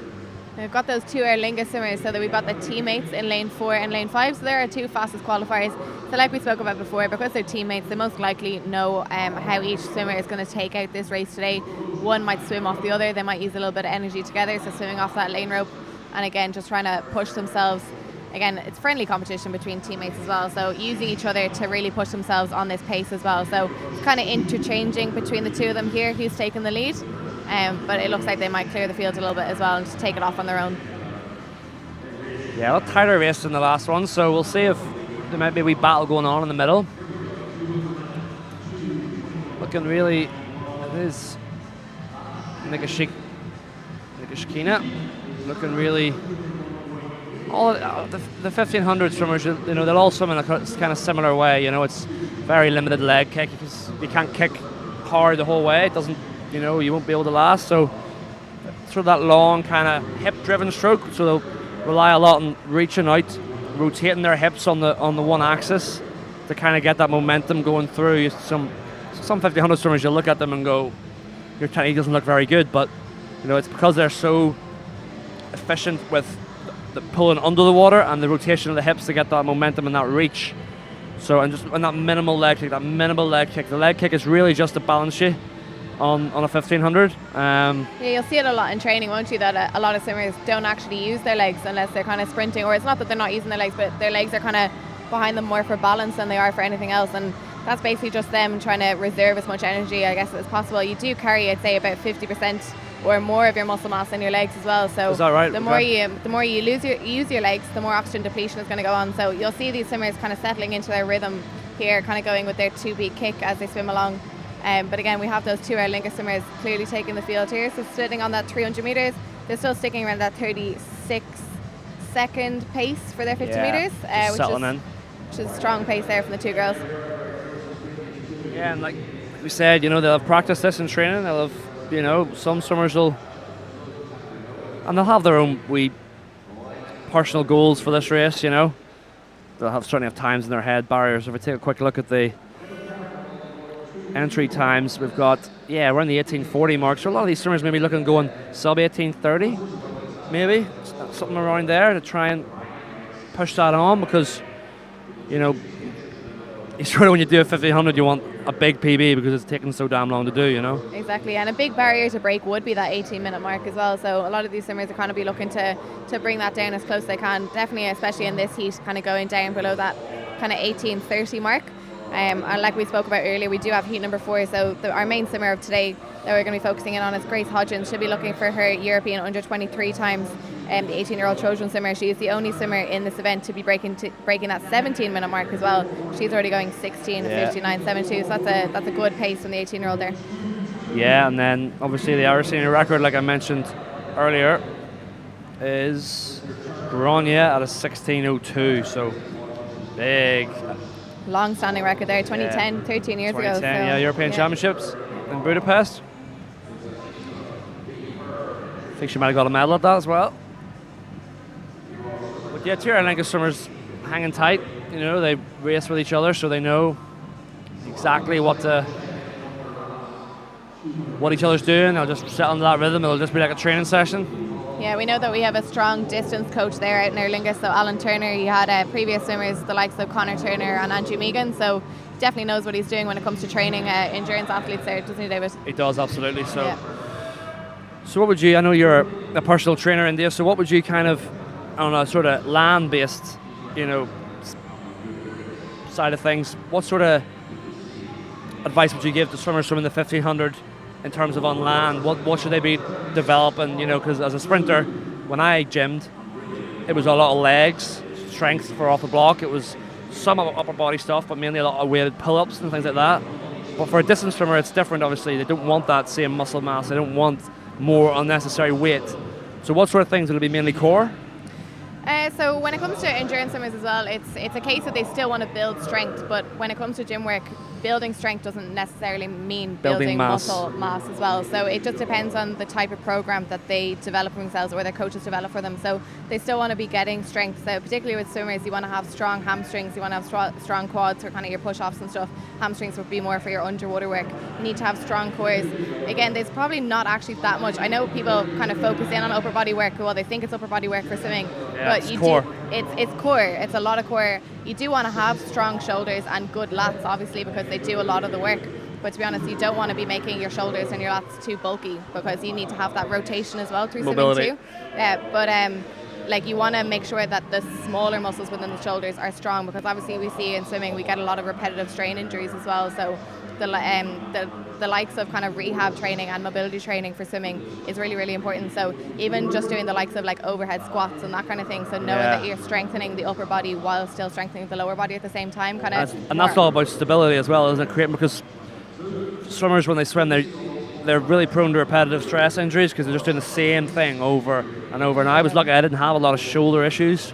You know, maybe towards the back end of my career I did, but like, you know, so and a lot of that is just that those injuries stem from just weakness, doesn't it? Absolutely, and because swimming, apart from back roll obviously, but it's a very forward motion stroke, so you'll see a lot of shoulders kind of hunched, like rolling in of the shoulders, and that's when the kind of shoulder injuries kick in. So the shoulders and the backs of the muscles, like the rear delts and stuff, are like actually underactive. So a lot of that work is very important for swimmers as well. So making sure your posture is staying good, making sure that they're actually pulling their shoulders back and down, and their lats are engaged, the muscles kind of in the back, even the 11s at the back of the neck, that they shouldn't be too tight, traps shouldn't be overactive, because we don't want this kind of hunched over feeling. And sort of, like, in your opinion, for swimmers growing up, you know, obviously there's a lot more information out there now on the internet and things like that.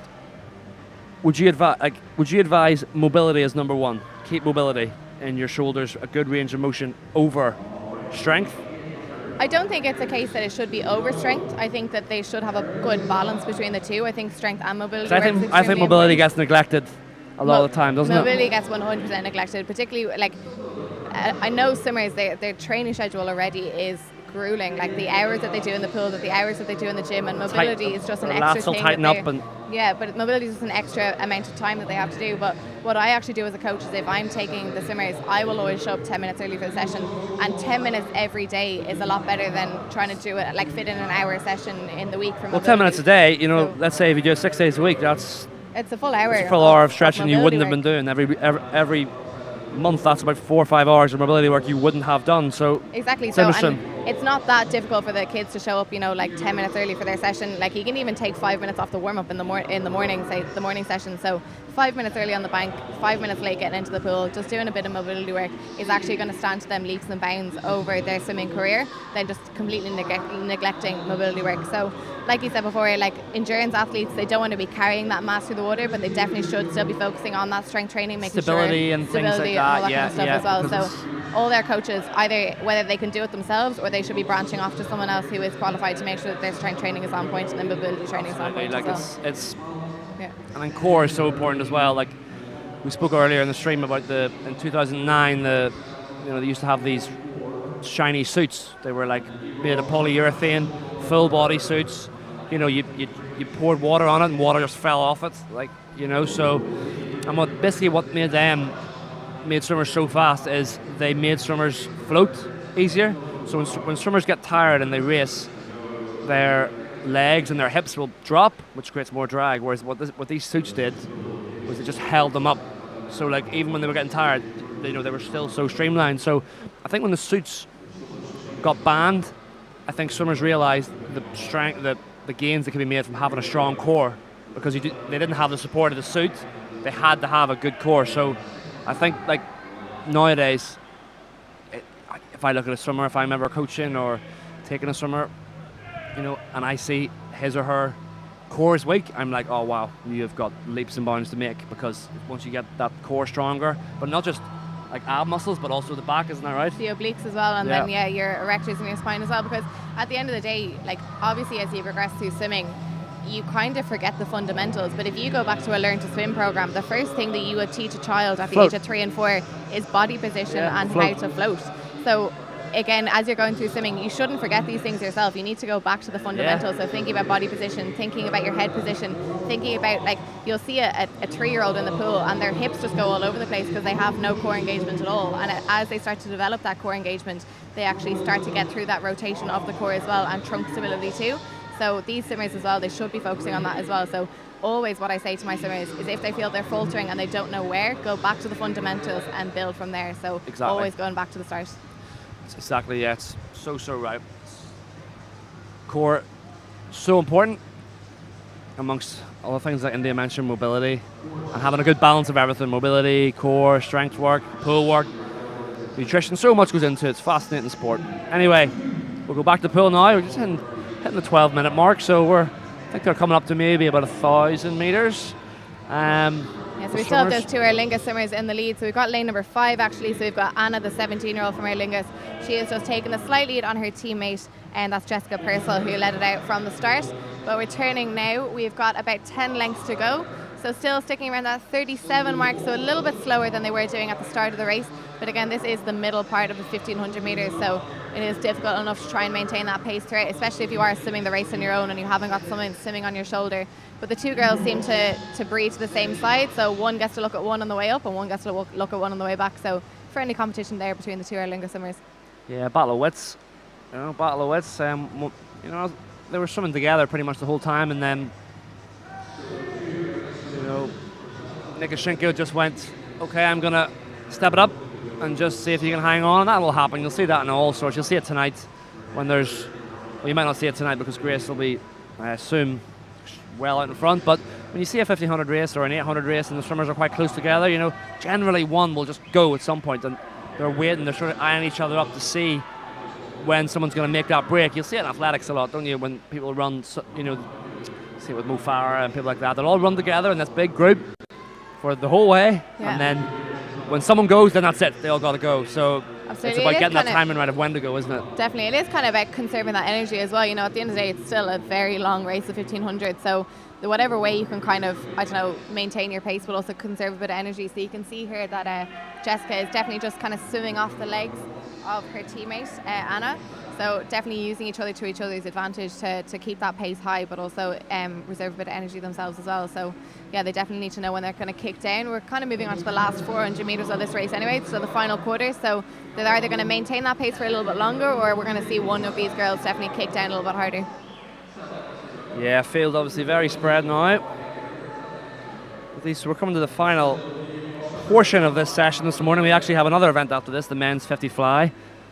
Extremely different event to this, and then that will conclude our heats of day 2. We've got 5 days of swimming here at the National Aquatic Centre, Sunday through to Wednesday, and the finals obviously start at 5 p.m. 5 p.m. tonight, the final start. I mentioned on the stream yesterday it was 5:30. I was wrong. 5 p.m. tonight. We're coming in now. These girls have got, what is it, about 300 metres? 300 metres. Yeah, 300 metres to go. So closing the gap again. Purcell closing the gap, just sort of saying, Nikashenko sort of went and said, you know what, I'm going to just take control of this race, and then Purcell's reacted. So, it's going to be a tight one to the end, I think. Yeah, you can see from that pace change from Jessica there, she was kind of maintaining that 38-second mark, but just turning there in a 37.85, she definitely knows that she needs to kick down a little bit if she wants to catch her teammate, and she has done. She was about a body length and a half behind there coming up to the 400 metre mark, and she's definitely gaining ground. So final 300 metres for these girls. I'm sure we're going to see some red faces from these girls as they finish on that 1,500 metres. It's not an easy race. They know that this is their only chance that they're going to be able to swim at this event, this 1,500 metres. So just give it whatever you have left, girls, for this last 250 metres. Yeah, tough to keep form in those turns, tough to keep acceleration into the turns. You'll want to decelerate into that turn because you'll view the turn as a rest. You cannot decelerate into. You got to accelerate into each turn. If you make a 0.1, 0.2 per turn, you add that up over 30 turns. You're getting a good few seconds there. So It all matters, all details. But coming into the last 200 now, I can't really call it.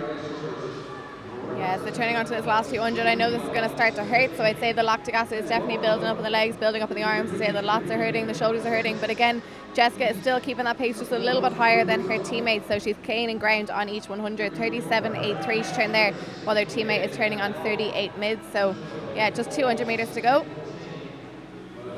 Yeah, nice long strokes, keeping that rhythm going. They're going to lap a swimmer here. So yeah, it's all different abilities and levels in this, which is really good to see.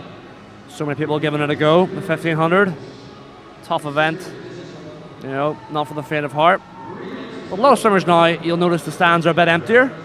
A lot of swimmers, they will have raced already, and they'll want to get back to their respective hotels or houses, get some food in, maybe get a wee sleep, a wee nap, you know, before the finals tonight. I could never really nap during the day. What about you? No, never. Like you'd like to go down and like kind of relax and shut your body down, but I could never sleep, to be honest. I couldn't do it. I used to. Yeah, it was weird. I wish I could, but yeah. We're coming into the bell now. That beautiful sound of the last 100, and we'll see the switch up. Nikoshinka's holding really, really strong here. See if Purcell has anything to answer. Yeah, there's about a second split. Now they're going to lay down the gauntlet. They're going to go. Yeah, so Anna just pulling slightly away from her teammate there, Jessica. So they both know that they're onto the final 100 metres. They just need to give it whatever they have left for this last 100. It's going to be tough. I know that you might see that the arms slightly wind up a little bit if that lactic acid is kicking in, but you can see a very strong leg kick there from Anna coming in lane number 5. Yeah, and it's going to be, though, Nikoshinka, I think, coming into the last turn now of this women's 1500 heats, day 2 of 5. You can see that pace change. So the girls both going 36.4 for their second last 50, so it's all about just kicking down hard. Jessica has a little bit of advantage because she's breathing in towards her teammates, so let's see if she can gain a little bit of ground, but it does look like Anna is going to take this race. It's very close between the two swimmers there. Great action shot on the camera. Absolutely, it's turning there. Looks like Jessica's great going to race, take it Jessica. now. Wait to the end, coming home like a freight train. Great work, onto the legs, timed it perfectly. Thank you very much, I'll take the win. 18, 27, 26. Timed it perfectly. Great PB there. So 13-second PB for the swimmer in lane number 4. So nearly a second per 100. So really strong pacing there from the two Aer Lingus swimmers. I think Jessica could have even gone earlier there. You could have pushed on a bit earlier. You know, a great swim. Just shows you. Nikoshinka was looking good, but then just that turn of pace at the end. Look at the difference in splits there, folks. 38 or 33.78 for Purcell. 36.1 for Nikoshinka. So that shows you that's that last wee bit, that last turn of anaerobic energy that she was able to tap into. To be able to come back on a 33.78 after her 1500 is very impressive. She definitely could have kicked down probably a little bit early, but I think so. Nice that she had her teammate beside her to kind of pace her towards the end of that race. So final few swimmers just coming in now, guys. So I think we've got one more swimmer coming in lane number 8, Ava Nolan. Do we have one? Oh, no, we still have one more swimmer, Aer Lingus swimmer coming in. Coming up now, the Aer Lingus swimmer, Alan Turner, having all the Aer Lingus ones in the 1500. And this will conclude the women's 1500. Time flies when you're having fun, hey, India? Absolutely, 3 1500s. We are moving on to a much faster event. We'll just let this last Aer Lingus swimmer come in, lane number 7. And excellent work, girls. So again, not easy finishing off a 1500. Fair play to them all. But again, splash and dash to move on to one of your favourite events as well, 50 metre fly. Yep, love 50 fly. I only did it towards the end of my career a bit. I was saying on the stream earlier that, you know, this was my event to warm up for meet, you know, because it was always before the 50 free and the 100 free. So if it was ever before, I would always enter it just for the crack, just to try and warm up. And I enjoyed it a lot. Enjoyed it. It used to be weird. I used to dive it. It used to be not tired at all after it. It was a weird event, 50 fly. So you have to like not try, and then it was so bizarre. I used to finish and be like, I'm not even tired. Like, it was so different to 50 free. 50 free, absolutely. So we have our kind of our main competitor here, which is Max McCusker from Dolphin, the 24-year-old, the only person to be swimming a 23. But who else should we be looking out for in this 50 fly? I think Evan Bailey is a great, he's a great 100 fly swimmer. He's entered there. He's in heat number 5, which is, the heat, the penultimate heat. He had a good 100 free there, and a decent 100 breast actually yesterday. I think he entered as well. So, and then we also have Dylan Registe of Lisburn. He had that great 100 freestyle. Remember that nice long open stroke? He was a 52 in that. So, McCusker will be in a league of his own completely. Yeah, Thomas Leggett is a good shout as well for Thomas that 50 Leggett, fly yeah. as well, the 19-year-old from Larne. McCusker is the Irish senior record holder at 23:44. That's fast, folks. So, if Callum Bain was in it, or Shane Ryan, maybe they would have been close, but I think Max will be in a league of his own. But here we are, heat number 1 of 6. Yeah, so splash and dash here, guys. So fastest qualifier into this is 28.18. That is from Michael O'Driscoll, our Sunday's well swimmer, 17 years old. But again, this is just about putting your head down and using that undulation, using that power from the shoulders, and just hitting the wall fast. Yeah, staying relaxed, catching the water at the front, holding the hands just slightly at the front, and then ripping back and flicking through with power.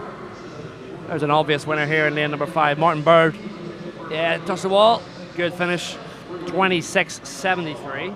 That's Martin a very Bird. big That's a good PB. PB, good lad. Came in really strongly there. You see the finish here, maybe a wee bit long. Breathe. Yeah, not bad. Perfect, actually.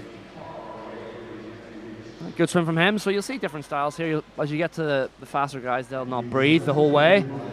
Some people need to take a breath. We want 1 or 2 breaths, but if you can do it without a breath, that's going to help because that limits your head movement. Absolutely. I know we talked about it being a splash and dash, but again, you still have those small things like finishing on a full stroke and making sure your underwaters are on point, and also that breakout as well for your first stroke on fly. So we'll see some different techniques here on the 50 fly. Absolutely, and we'll fly through the heats now. Catch them in India off guard. Heat number 2. Okay, different levels of swimmers here. Hard to notice, but it is a swimmer in the middle here with that kind of long stroke.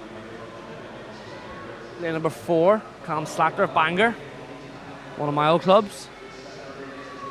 But then the top of your screen, it looks pretty close. This is just going to be India, like you said, getting your hand on the wall. Who's got the best finish? Who you got? I think we've got lane number 6 on the far side. Might just take the touch. Yeah, good call. It's Owen Trainer with 27.41 for him. Owen Trainer, is that APB? It is, yeah. Yeah, it is Half indeed. a second actually on a 50 fly. It's very impressive there. That's a lot. Yeah. So, yeah, 50 fly flying through here. No pun intended. There's actually, throughout the entire field, so the next 2 heats are kind of all sticking around that 27 mark, apart from a few in heat number 4. So I'd say some of these swimmers are really looking to try and maybe make a final this evening as well. Again, 50 flies, only a small few things that you can make a mistake on, but they all do count. So kind of adding up those 0.1, 0.2 of a second. Exactly. So no room for mistakes on any 50. If you get a bad dive, bad entry, bad breakout, cost you. All the way nicely there. Good reaction there in lane number 4. Yeah, so heat number 3, our fastest qualifier. We've got Liam O'Connor, the 18-year-old from Townere, 27.3. So we are definitely starting to bring down that pace. But again, like you said, David, it's all about reaction time. Good reaction time there from lane 4 as well. And he's looking strong. He's come up clear of the field. So it's just about getting that touch or that hand on the wall first. Absolutely. It's looking like the swimmers in the middle. Yeah, very tight. It's going to be lane 4. Oh, the finish was a bit dodgy. We got it. Liam O'Connor, though, 26.86. Good swim from him. Getting down there now. Absolutely. All right, these guys will all have a long time to wait. This meet started at 9:30. Oh, he's somewhat kind of half happy, yeah. But still, breaking that 27-second mark is good for the 50 fly. So first time he's gone down to that 26 seconds. So maybe he Good thought he had a swim little from bit Liam. left in the tank. Somebody freeze frame that shot of him. Perfect. Okay, heat number 4 of 6. This will be the first of our seeded heats, I think. See, watch out for lane number 4. He had a really strong 100 free. So see, lane number 4. I think he'll be disqualified. It was he twisting the block a wee bit, just as I was picking him up. Yeah, twist a wee bit. Just you got to wait until they say take your marks. You cannot go, twitch, move between take your marks and go. But anyway, Sam Winston looks like he's strong. Sam Winston has anyway, yeah. Yeah, absolutely. Coming in on lane 5, and I think just on the touch. Yes, Sam Winston, 25.09. Great swim there from the he's National Centre Limerick, but a previous Aer Lingus swimmer as well. Oh, was it lane number 6 actually? Is that right? Number 6. I think if you look at the replay here, we'll see who twitched. Whoa, load went early. What happened there? It's hard to know without the. I don't know. We'll catch up on the results to see what happened there, but number 5, Evan Bailey. Obviously, we spoke about him earlier. Conor Fitzgerald as well. We'll see.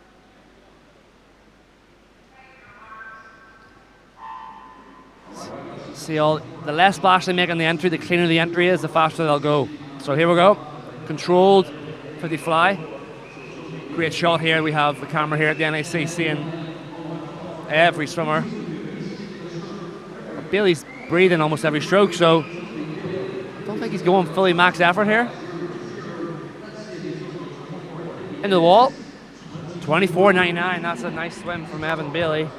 0.01 under his entry time of 25.00. So there's way more there for him if he just maybe sorts that finish out a wee bit and breathes a bit less. But I love his butterfly stroke. He's real sprinter in him. I think he's got that sort of power at the front of the stroke and just holds it and catches it. Looking forward to seeing him in the 100 fly. Absolutely. You can see the experience as well, the fact that he can change up his breathing pattern and still pretty much hit the wall dead on that last 50. But yeah, looks like he definitely has a little bit more in the tank, but still breaking the 25-second barrier is good for him. But we're on to the final heat now. Yeah, McCusker, he'll be the one to watch here. Real good, fast underwater. Leaps from the blocks like a salmon. That's lovely, look at that. Underwater's 15, perfect. Yeah, just power, no waste. Glutes coming right out. Firing the glutes, firing the hamstrings. Like India said, you have to have strong hamstrings for the fly kick. He's coming in, he's breathing a bit, he's switching it off a wee bit, I think maybe. Yeah, he definitely slowed down that pace at the end, but perfect 24.0 is a very good time from him. 24.05 from McCusker, he wins it. Obviously his Irish record is a 23.44. So good bit outside that, but he breathed right at the end there, didn't he? And right there. Yeah, it's like the first 25 he was putting that power into it, but he knew exactly what he was doing. That last 25, definitely just looking relaxed, and you can probably see him here at the end. Yeah, not too phased by that race. So still got a wee mustache going on there, Max. Get rid of the speed bump, bro. Okay, leg at 25.2. Running up second, Michael Keogh, 25.9. Running down the field. Yeah, we saw some great PBs there in the 50-metre fly, but I think we have our clear winner, Max McCusker, 24.05. So we'll see him later on in the final session as well. And that is the last, I think, of our racing this morning. Day 2, the Irish Open Championships 2023. Myself and India will be back tomorrow morning bringing you the heats.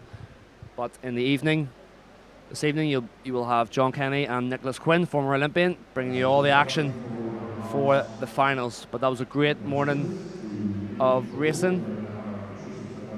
I'm really looking for. What's your highlight for tonight, India? Highlight for tonight, I don't know. I'm looking forward to the men's 50 fly, but that's probably just because I'm a big 50 fly fan. But I think the men's 100 front crawl is going to be an interesting race later. What about yourself? Yeah, I'm looking forward to the 100 free, and I'm looking forward to the 100 breast. I think that'll be the women's 100 breast. I want to see McSharry go 65. I think that would be unreal. So it'd be really great to see it live as well.